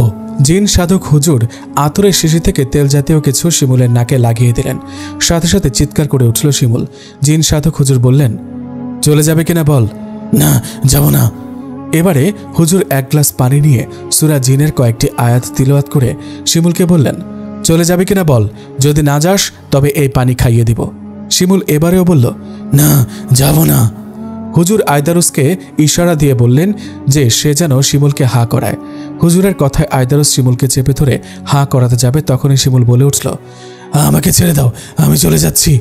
হুজুর আয়দারুসকে ইশারা দিয়ে শিমুলকে ছেড়ে দিতে বললেন। হুজুরের কথায় আয়দারুস শিমুলকে ছেড়ে দিলেন। এরপর হুজুর বললেন, চলে তো যাবি ঠিক আছে, তবে দ্বিতীয়বার আসার কথা চিন্তাও করবি না। না, আর আসবো না, মাফ করেন হুজুর। হঠাৎ করেই শিমুলের রুমের জানলাটা কেঁপে উঠল। হুজুর বুঝলেন শ্মশানের পিশাচটা চলে গেছে। এরপর তিনি শিমুলকে গ্লাসের পড়া পানি দিয়ে খেতে বললেন। এরপর রুমের দরজা খুলে দিলে সবাই এসে ভেতরে ঢুকল। শিমুল পানি খাওয়া শেষে তিনি 2টি তাবিজ দিয়ে সেগুলো ব্যবহার করতে বললেন। শিমুলের মাকে বললেন, আর ভয়ের কোনো কারণ নেই। শিমুলের মা বললেন, কি বলে যে আপনার শুকরিয়া আদায় করব হুজুর আমার জানা নেই। আমি নফল নামাজ পড়ে আল্লাহর কাছে দোয়া করেছিলাম। শিমুলের মা কথা শেষ করার আগেই হুজুর বললেন, আল্লাহ আপনার দোয়া কবুল করেছেন, তাই তো আমি এসেছি। আর কোনো চিন্তা করবেন না, ওই পিশাচ আর আসবে না। এই বলে হুজুর তাদের বাড়ি থেকে বিদায় নিলেন। শিমুলের মা হুজুরকে কিছু হাদিয়া দিতে চেয়েছিলেন, কিন্তু তিনি নেননি। বরং বললেন, এই টাকা দিয়ে যেন কিছু এতিমকে একবেলা পেট ভরে খাইয়ে দেন। রাস্তার কিনার ঘেঁষে হেঁটে চলেছেন হুজুর। এক দৃষ্টিতে তার চলার পথে তাকিয়ে আছেন শিমুলের মা আর শান্তর মা। শান্তর মা বললেন, ইনি হচ্ছেন প্রকৃত ইমানদার মুমিন বান্দা। ওনারা আছেন বলেই আমাদের মতো পাপী এই জমিনে ঘুরে বেড়াচ্ছে, না হলে কবেই এই দুনিয়া ধ্বংস হয়ে যেত। শান্তর মায়ের কথায় সম্মতি দিয়ে শিমুলের মা বললেন, আপনি ঠিকই বলেছেন ভাবি। শিমুল সুস্থ হয়ে ওঠায় শান্ত এখন খুশি। সকাল থেকে ফুরফুরে মেজাজে আছে সে। হঠাৎ করে ফোন বেজে উঠল তার। হুরায়রা ফোন দিয়েছে। শান্ত ফোনটা রিসিভ করতেই ওপাশ থেকে হুরায়রা বলল, হ্যালো, তুমি কি আজ কলেজে আসবে? তুমি কোথায় এখন? আমি তো এখনো বাসায়। আচ্ছা, তুমি তৈরি হয়ে বের হও, আমিও আসছি। এই বলেই শান্ত ফোনটা রেখে দিল। এরপর গোসল করে রেডি হয়ে কলেজের উদ্দেশ্যে রওনা হলো। ঘড়ির কাঁটায় তখন 9টা 40। কলেজের গেটে গিয়ে নামলো শান্ত। 2 মিনিট পরেই হুরায়রাও এসে হাজির হলো। হুরায়রা আসার পর শান্ত কলেজের ভেতরে প্রবেশ করতে লাগলো। এমন সময় হুরায়রা বলল, এই ওইদিকে কোথায় যাচ্ছ? কেন, ক্লাসে যাবে না? আরে বুদ্ধু, আজ তো কলেজ বন্ধ। বন্ধ? কিসের বন্ধ? তোমার তো দেখছি কিছুই খেয়াল থাকে না। আরে আজ হচ্ছে ডিসেম্বর মাসের শেষ রবিবার, স্টার সানডে। আমি তো তোমার সাথে আড্ডা দেওয়ার জন্যই কলেজে এসেছি। ও আচ্ছা, আসলে ভুলে গিয়েছিলাম আজ কলেজ বন্ধ। শিমুলকে নিয়ে এত চিন্তা ছিলাম যে দিন দুনিয়া ভুলে গিয়েছিলাম। শান্ত আর হুরায়রা রাস্তার কিনার ঘেঁষে হাঁটছে। হাঁটতে হাঁটতে হুরায়রা বলল, খুব ভালোবাসো বুঝছি তোমার বন্ধুকে, আমার জীবনের চেয়েও বেশি। যদি বন্ধুকে জীবনের চেয়ে বেশি ভালোবাসো, তবে আমাকে কতটুকু ভালোবাসো? হুরায়রার এমন প্রশ্ন শুনে শান্ত বড় বড় চোখে হুরায়রার দিকে তাকালো। হুরায়রা বুঝতে পারল শান্ত তার কথা রাগ করেছে, তাই সে তৎক্ষণাৎ বলল, আরে বাবা, মশকরা করেছে। শান্ত এবার কিছুটা শান্ত হয়ে বলল, আসলে ছোটবেলা থেকে দুজনে একসাথে বড় হয়েছে, খেলাধুলা করেছি, স্কুলে গিয়েছি। আমার যা ছিল তাতে শিমুলেরও সমান অধিকার ছিল। হুরায়রা শান্তকে বলল, থামিয়ে দিয়ে, দাঁড়াও দাঁড়াও, যা তোমার ছিল তাতে শিমুলের অধিকার মানে? এখন আমি যে তোমার, আমার উপরও কি শিমুলের অধিকার? শান্ত বলল, কেন নয়, তুমি যতটা আমার ততটাই শিমুলের। বিয়ের পর তো আমি শিমুলকে নিয়ে বাসর ঘরে যাব। এই ছি শান্ত, তুমি এত বাজে, আগে জানলে তোমার সাথে রিলেশনই করতাম না। এই বলে হুরায়রা রাগ করে চলে যেতে লাগলো। শান্ত তার হাত ধরে আটকে বলল, আরে আমার প্রিয়া, শোনো না মন দিয়া, করেছি যে ফান, তুমি শুধু আমার, আমি শুধু তোমার, দুজনে মিলেই গাইব নতুন জীবনের গান। শান্তর কথায় হুরায়রা বলল, হরে আমার কবিরে, এইসব কবিতা টবিতা দিয়ে আমার মন ভোলানো যাবে না। তবে কি করতে হবে? আমাকে জড়িয়ে ধরো। যাহ, কি বলছো এসব রাস্তার মাঝখানে? ধরবে না তো? আমি চললাম। এই বলে হুরায়রা চলে যাবে এমন সময় শান্ত হুরায়রাকে টান দিয়ে নিজের বাহুতে জড়িয়ে ধরল। এরপরে ছেড়ে দিয়ে বলল, এবার খুশি তো? তবে এমনভাবে একটু সময় রাখলে কি হতো? কি বলছো? লোকে দেখলে কি ভাববে? তুমি আছো শুধু লোকে দেখলে কি ভাববে এই চিন্তা করায়। আরে তুমি তোমার বউকে জড়িয়ে ধরছো, তাতে কার কি? ওরে আমার বউ, অনেক হয়েছে, এবার চলো। এরপর দুজনেই হাঁটতে হাঁটতে একটি কফি হাউসে গিয়ে কফি খেলো। অনেকক্ষণ ঘুরলো, তারপর বাসার পথে রওনা হলো। শিমুলের মা শিমুলের জন্য তার প্রিয় ইলিশ মাছ রান্না করেছেন। ইলিশ মাছের গন্ধে মৌ মৌ করছে চারদিক। শিমুল তখন গভীর ঘুমে। জোহরের নামাজ আদায় করে শিমুলের মা গিয়ে তাকে ডাক দিলেন। শিমুল ঘুম থেকে উঠে ফ্রেশ হলো। এরপর তিনি শিমুলকে শান্তকে ফোন দেওয়ার জন্য বললেন। মায়ের কথায় শিমুল শান্তকে ফোন দিল। ওপাশ থেকে শান্ত ফোন রিসিভ করে বলল, হ্যালো, কিরে, কি খবর তোর? খবর টবর সব বাড়িতে এসে নে, এখনই আমাদের বাড়িতে আয়, জরুরি প্রয়োজন আছে। কি প্রয়োজন? বাড়িতে আয়, এলেই দেখতে পাবি। এই বলে শিমুল ফোন রেখে দিল। শান্ত হুরাডার কাছ থেকে বিদায় নিয়ে বাড়ির উদ্দেশ্যে রওনা হলো। শান্ত বাড়িতে না গিয়ে সোজা শিমুলের বাড়িতে চলে গেল। সেখানে গিয়ে দেখল তার মা শিমুলের মায়ের সাথে গল্প করছেন।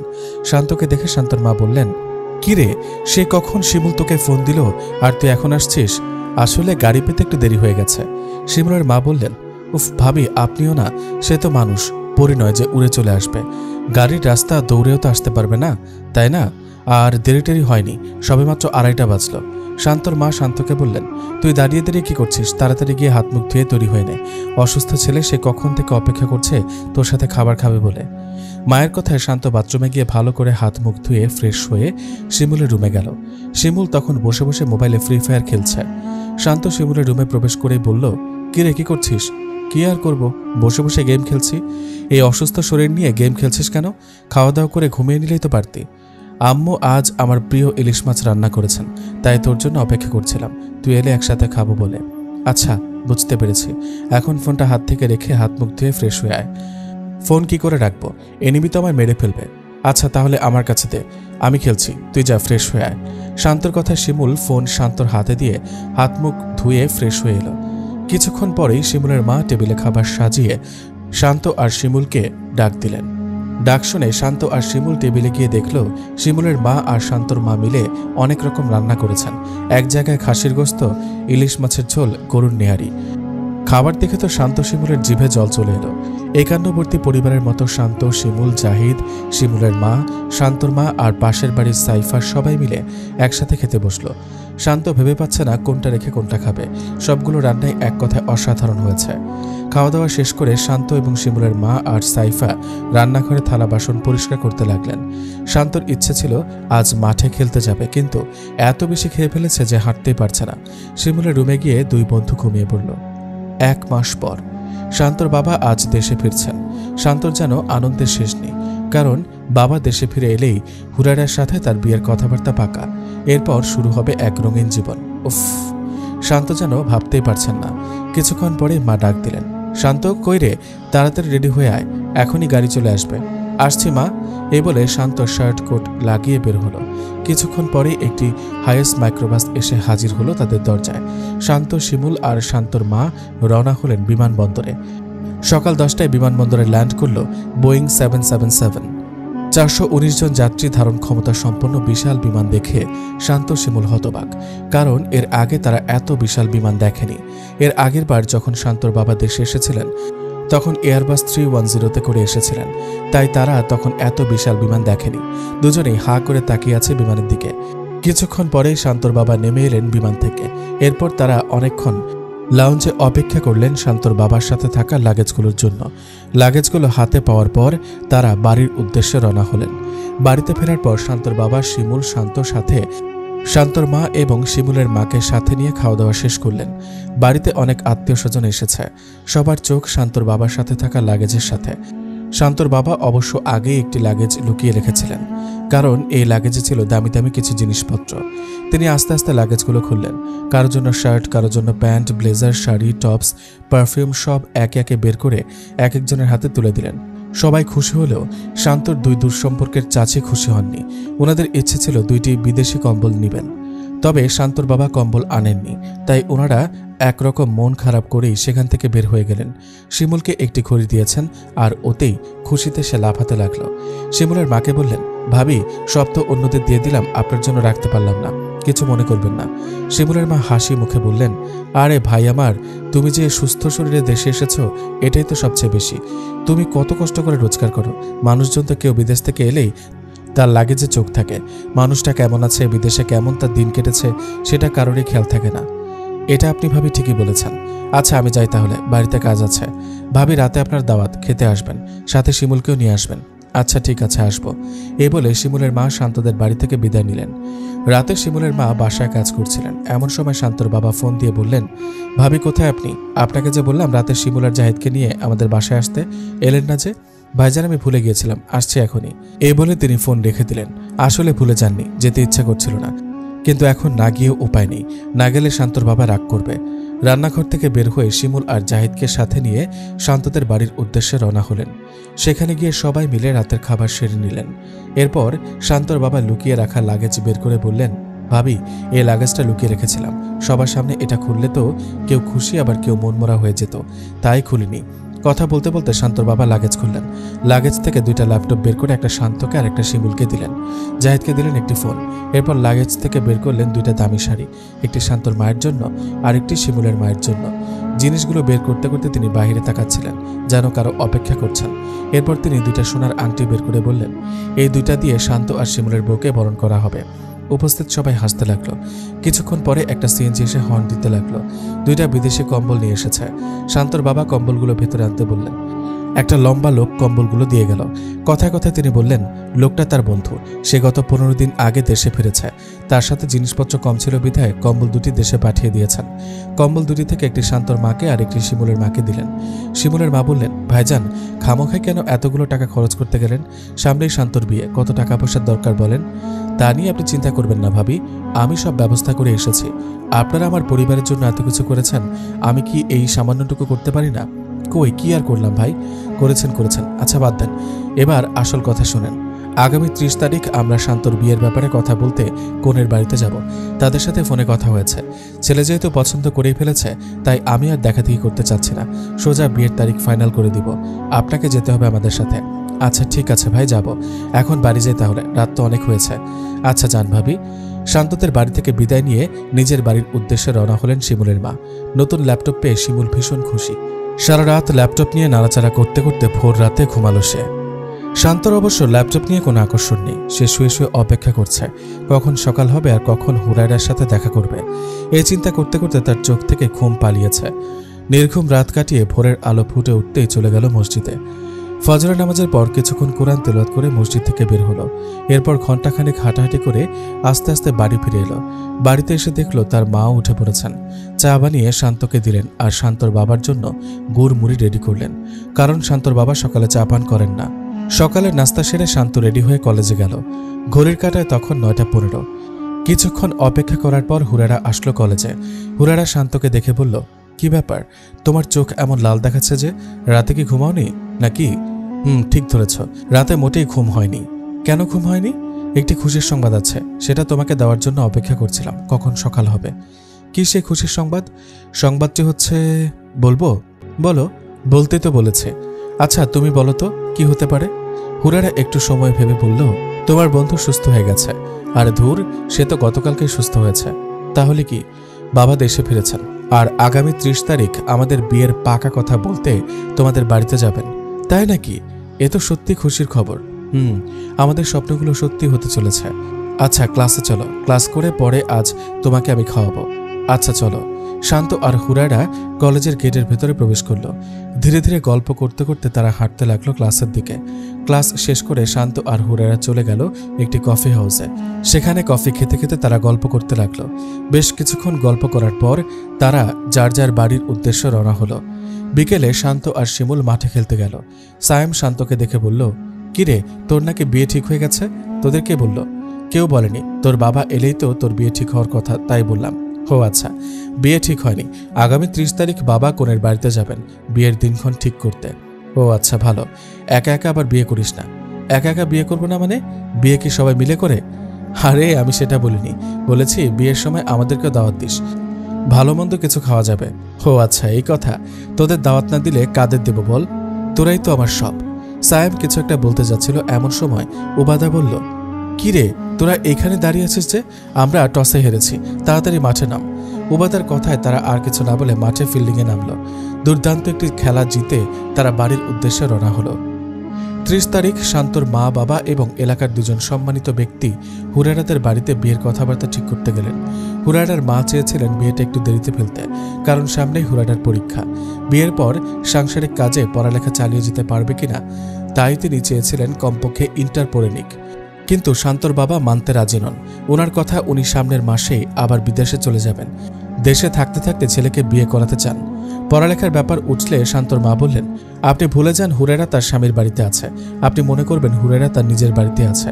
হুরায়রা মা যতদিন লেখাপড়া করবে ততদিন সাংসারিক কাজ আমি করব। আমি ছেলের বউ নিতে চাই, কাজের মেয়ে না। শান্তর মায়ের কথায় হুরায়রার মা যেন একটু ভরসা পেলেন। এরপর নানা অনেক কথাবার্তা বলতে বলতে বিয়ের 3 তারিখ 20 জানুয়ারি শুক্রবারে ধার্য করা হলো। পাখির কলকলানি গানে, নদীর কলতানে, ধানের শীষে ঢেউ খেলে চলা ঢেউয়ের তালে বয়ে চলল সময়। সূর্য উঠল, আবার অস্ত গেল। দেখতে দেখতে চলে এলো 20 জানুয়ারি। বরের সাজে শান্ত, দেখতে বড়ই সুন্দর লাগছে তাকে। শিমুল শান্তর কানে কানে বলল, তোকে এই বেশে পরি হুরায়রা দেখলে বেচারি তো পাগল হয়ে যেত।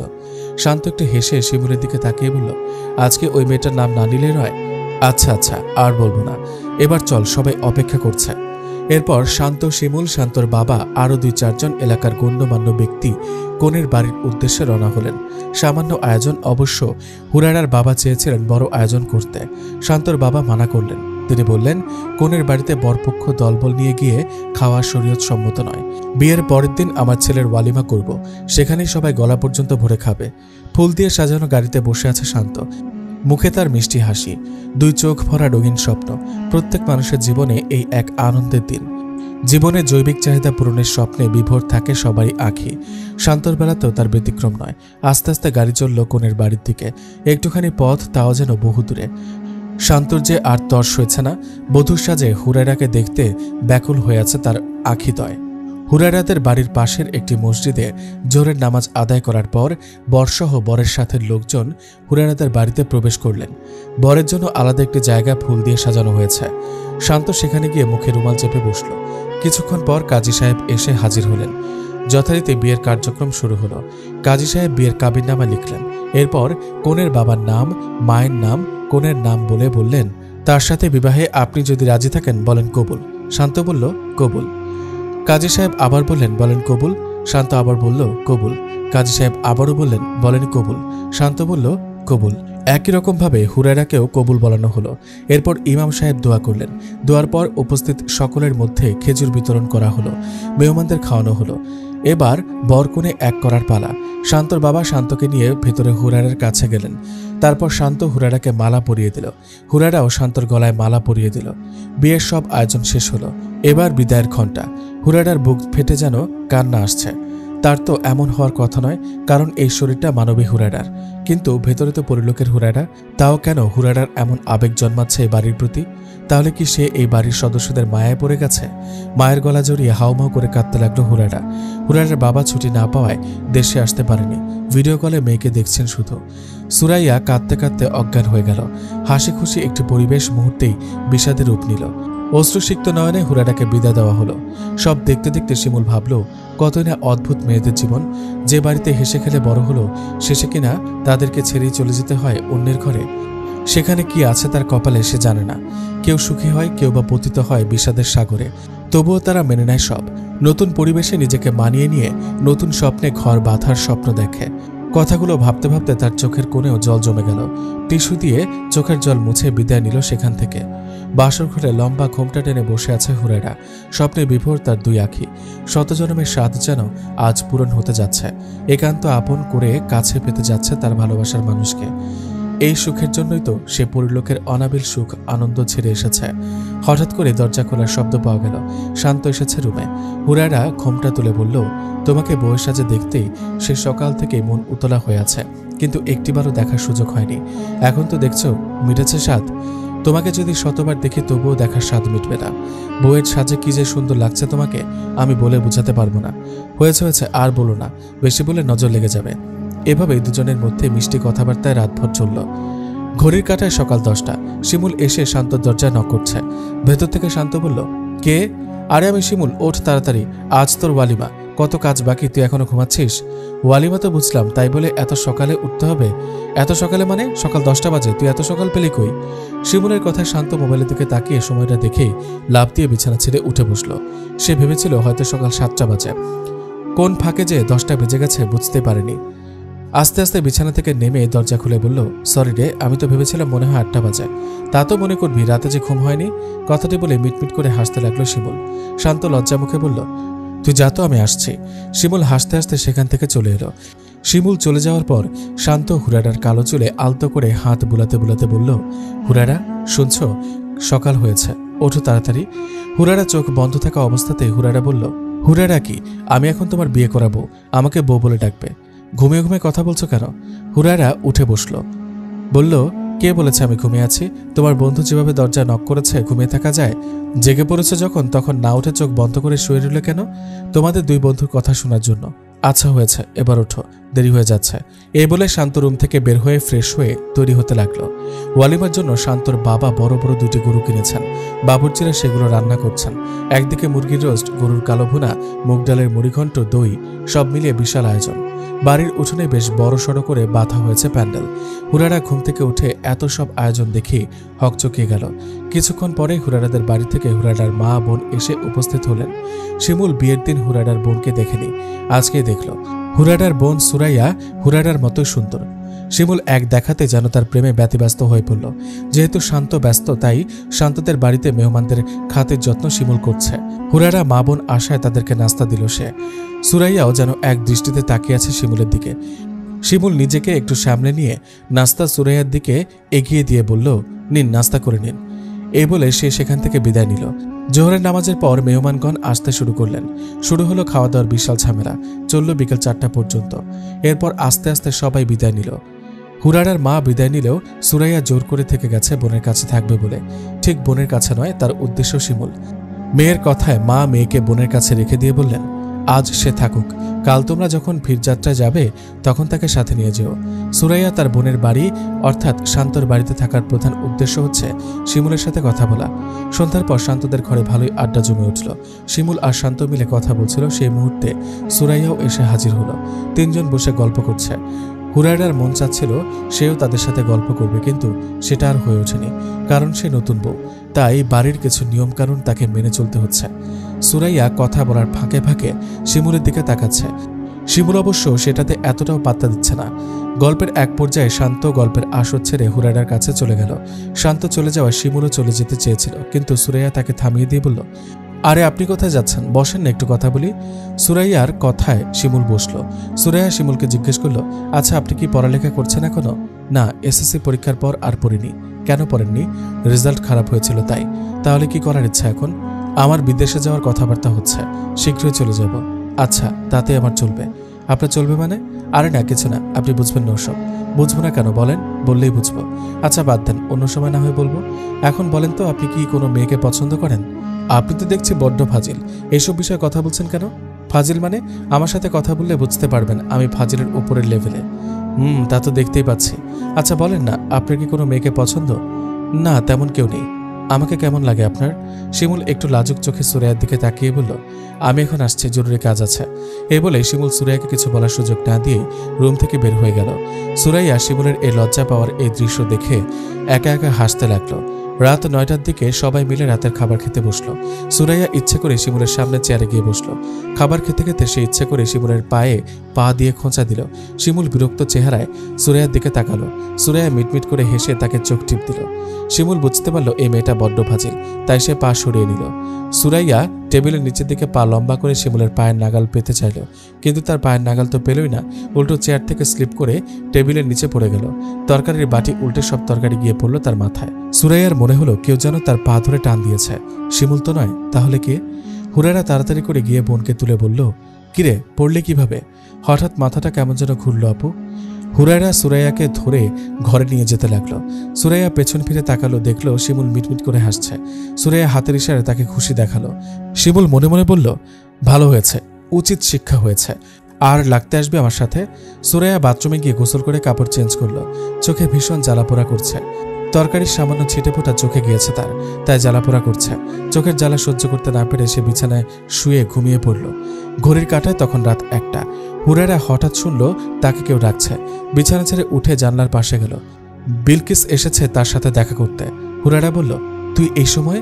শান্ত হঠাৎ জেগে যাবে। ভয় নেই, আমি তো স্বামীকে ঘুম পাড়িয়ে দিয়েছি। তাকে এখন 10টা হাতি দিয়ে টানলেও জাগবে না। তুই পারিসও বটে। তোর কি খবর বল, কেমন আছিস? এই তো ভালোই আছি, তবে বোনটার জন্য চিন্তা হচ্ছে। রাতে খাবার খেতে বসে সে মাথা ঘুরে পড়ে গিয়েছিল। সে মাথা ঘুরে পড়েনি, আমি তাকে ফেলে দিয়েছিলাম। কেন ফেলেছিলি? কারণ সে শিমুলকে বিরক্ত করছিল। শিমুলকে বিরক্ত করছিল তো তোর কি সমস্যা? সমস্যা আছে, কারণ আমি তাকে ভালোবাসি। ওরে বাবা, ভালো যখন বাসিস তাহলে আমার পথে হাঁটতে থাক। মানে সুরাইয়াকে মাধ্যম বানিয়ে শিমুলের কাছে পৌঁছে যা। তুইও শিমুলকে পাবি, সুরাইয়াও শিমুলকে পাবে। কথাটা মন্দ বলিসনি। আচ্ছা, অনেক রাত হয়েছে, তুই এখন ঘুমা, আমি যাই। এই বলে বিলকিস হুরায়রার কাছ থেকে বিদায় নিল। হুরায়রাও আস্তে আস্তে গিয়ে বিছানায় শুয়ে পড়ল। তলিয়ে গেল গভীর ঘুমে। শান্তির সেই ঘুম, প্রাপ্তির সেই ঘুম। দেখতে দেখতে চলে গেল 2 মাস। সুরাইয়ার শরীরে এখন পরি বিলকিসের বাস। সুরাইয়ার বিয়ে হয়েছে শিমুলের সাথে।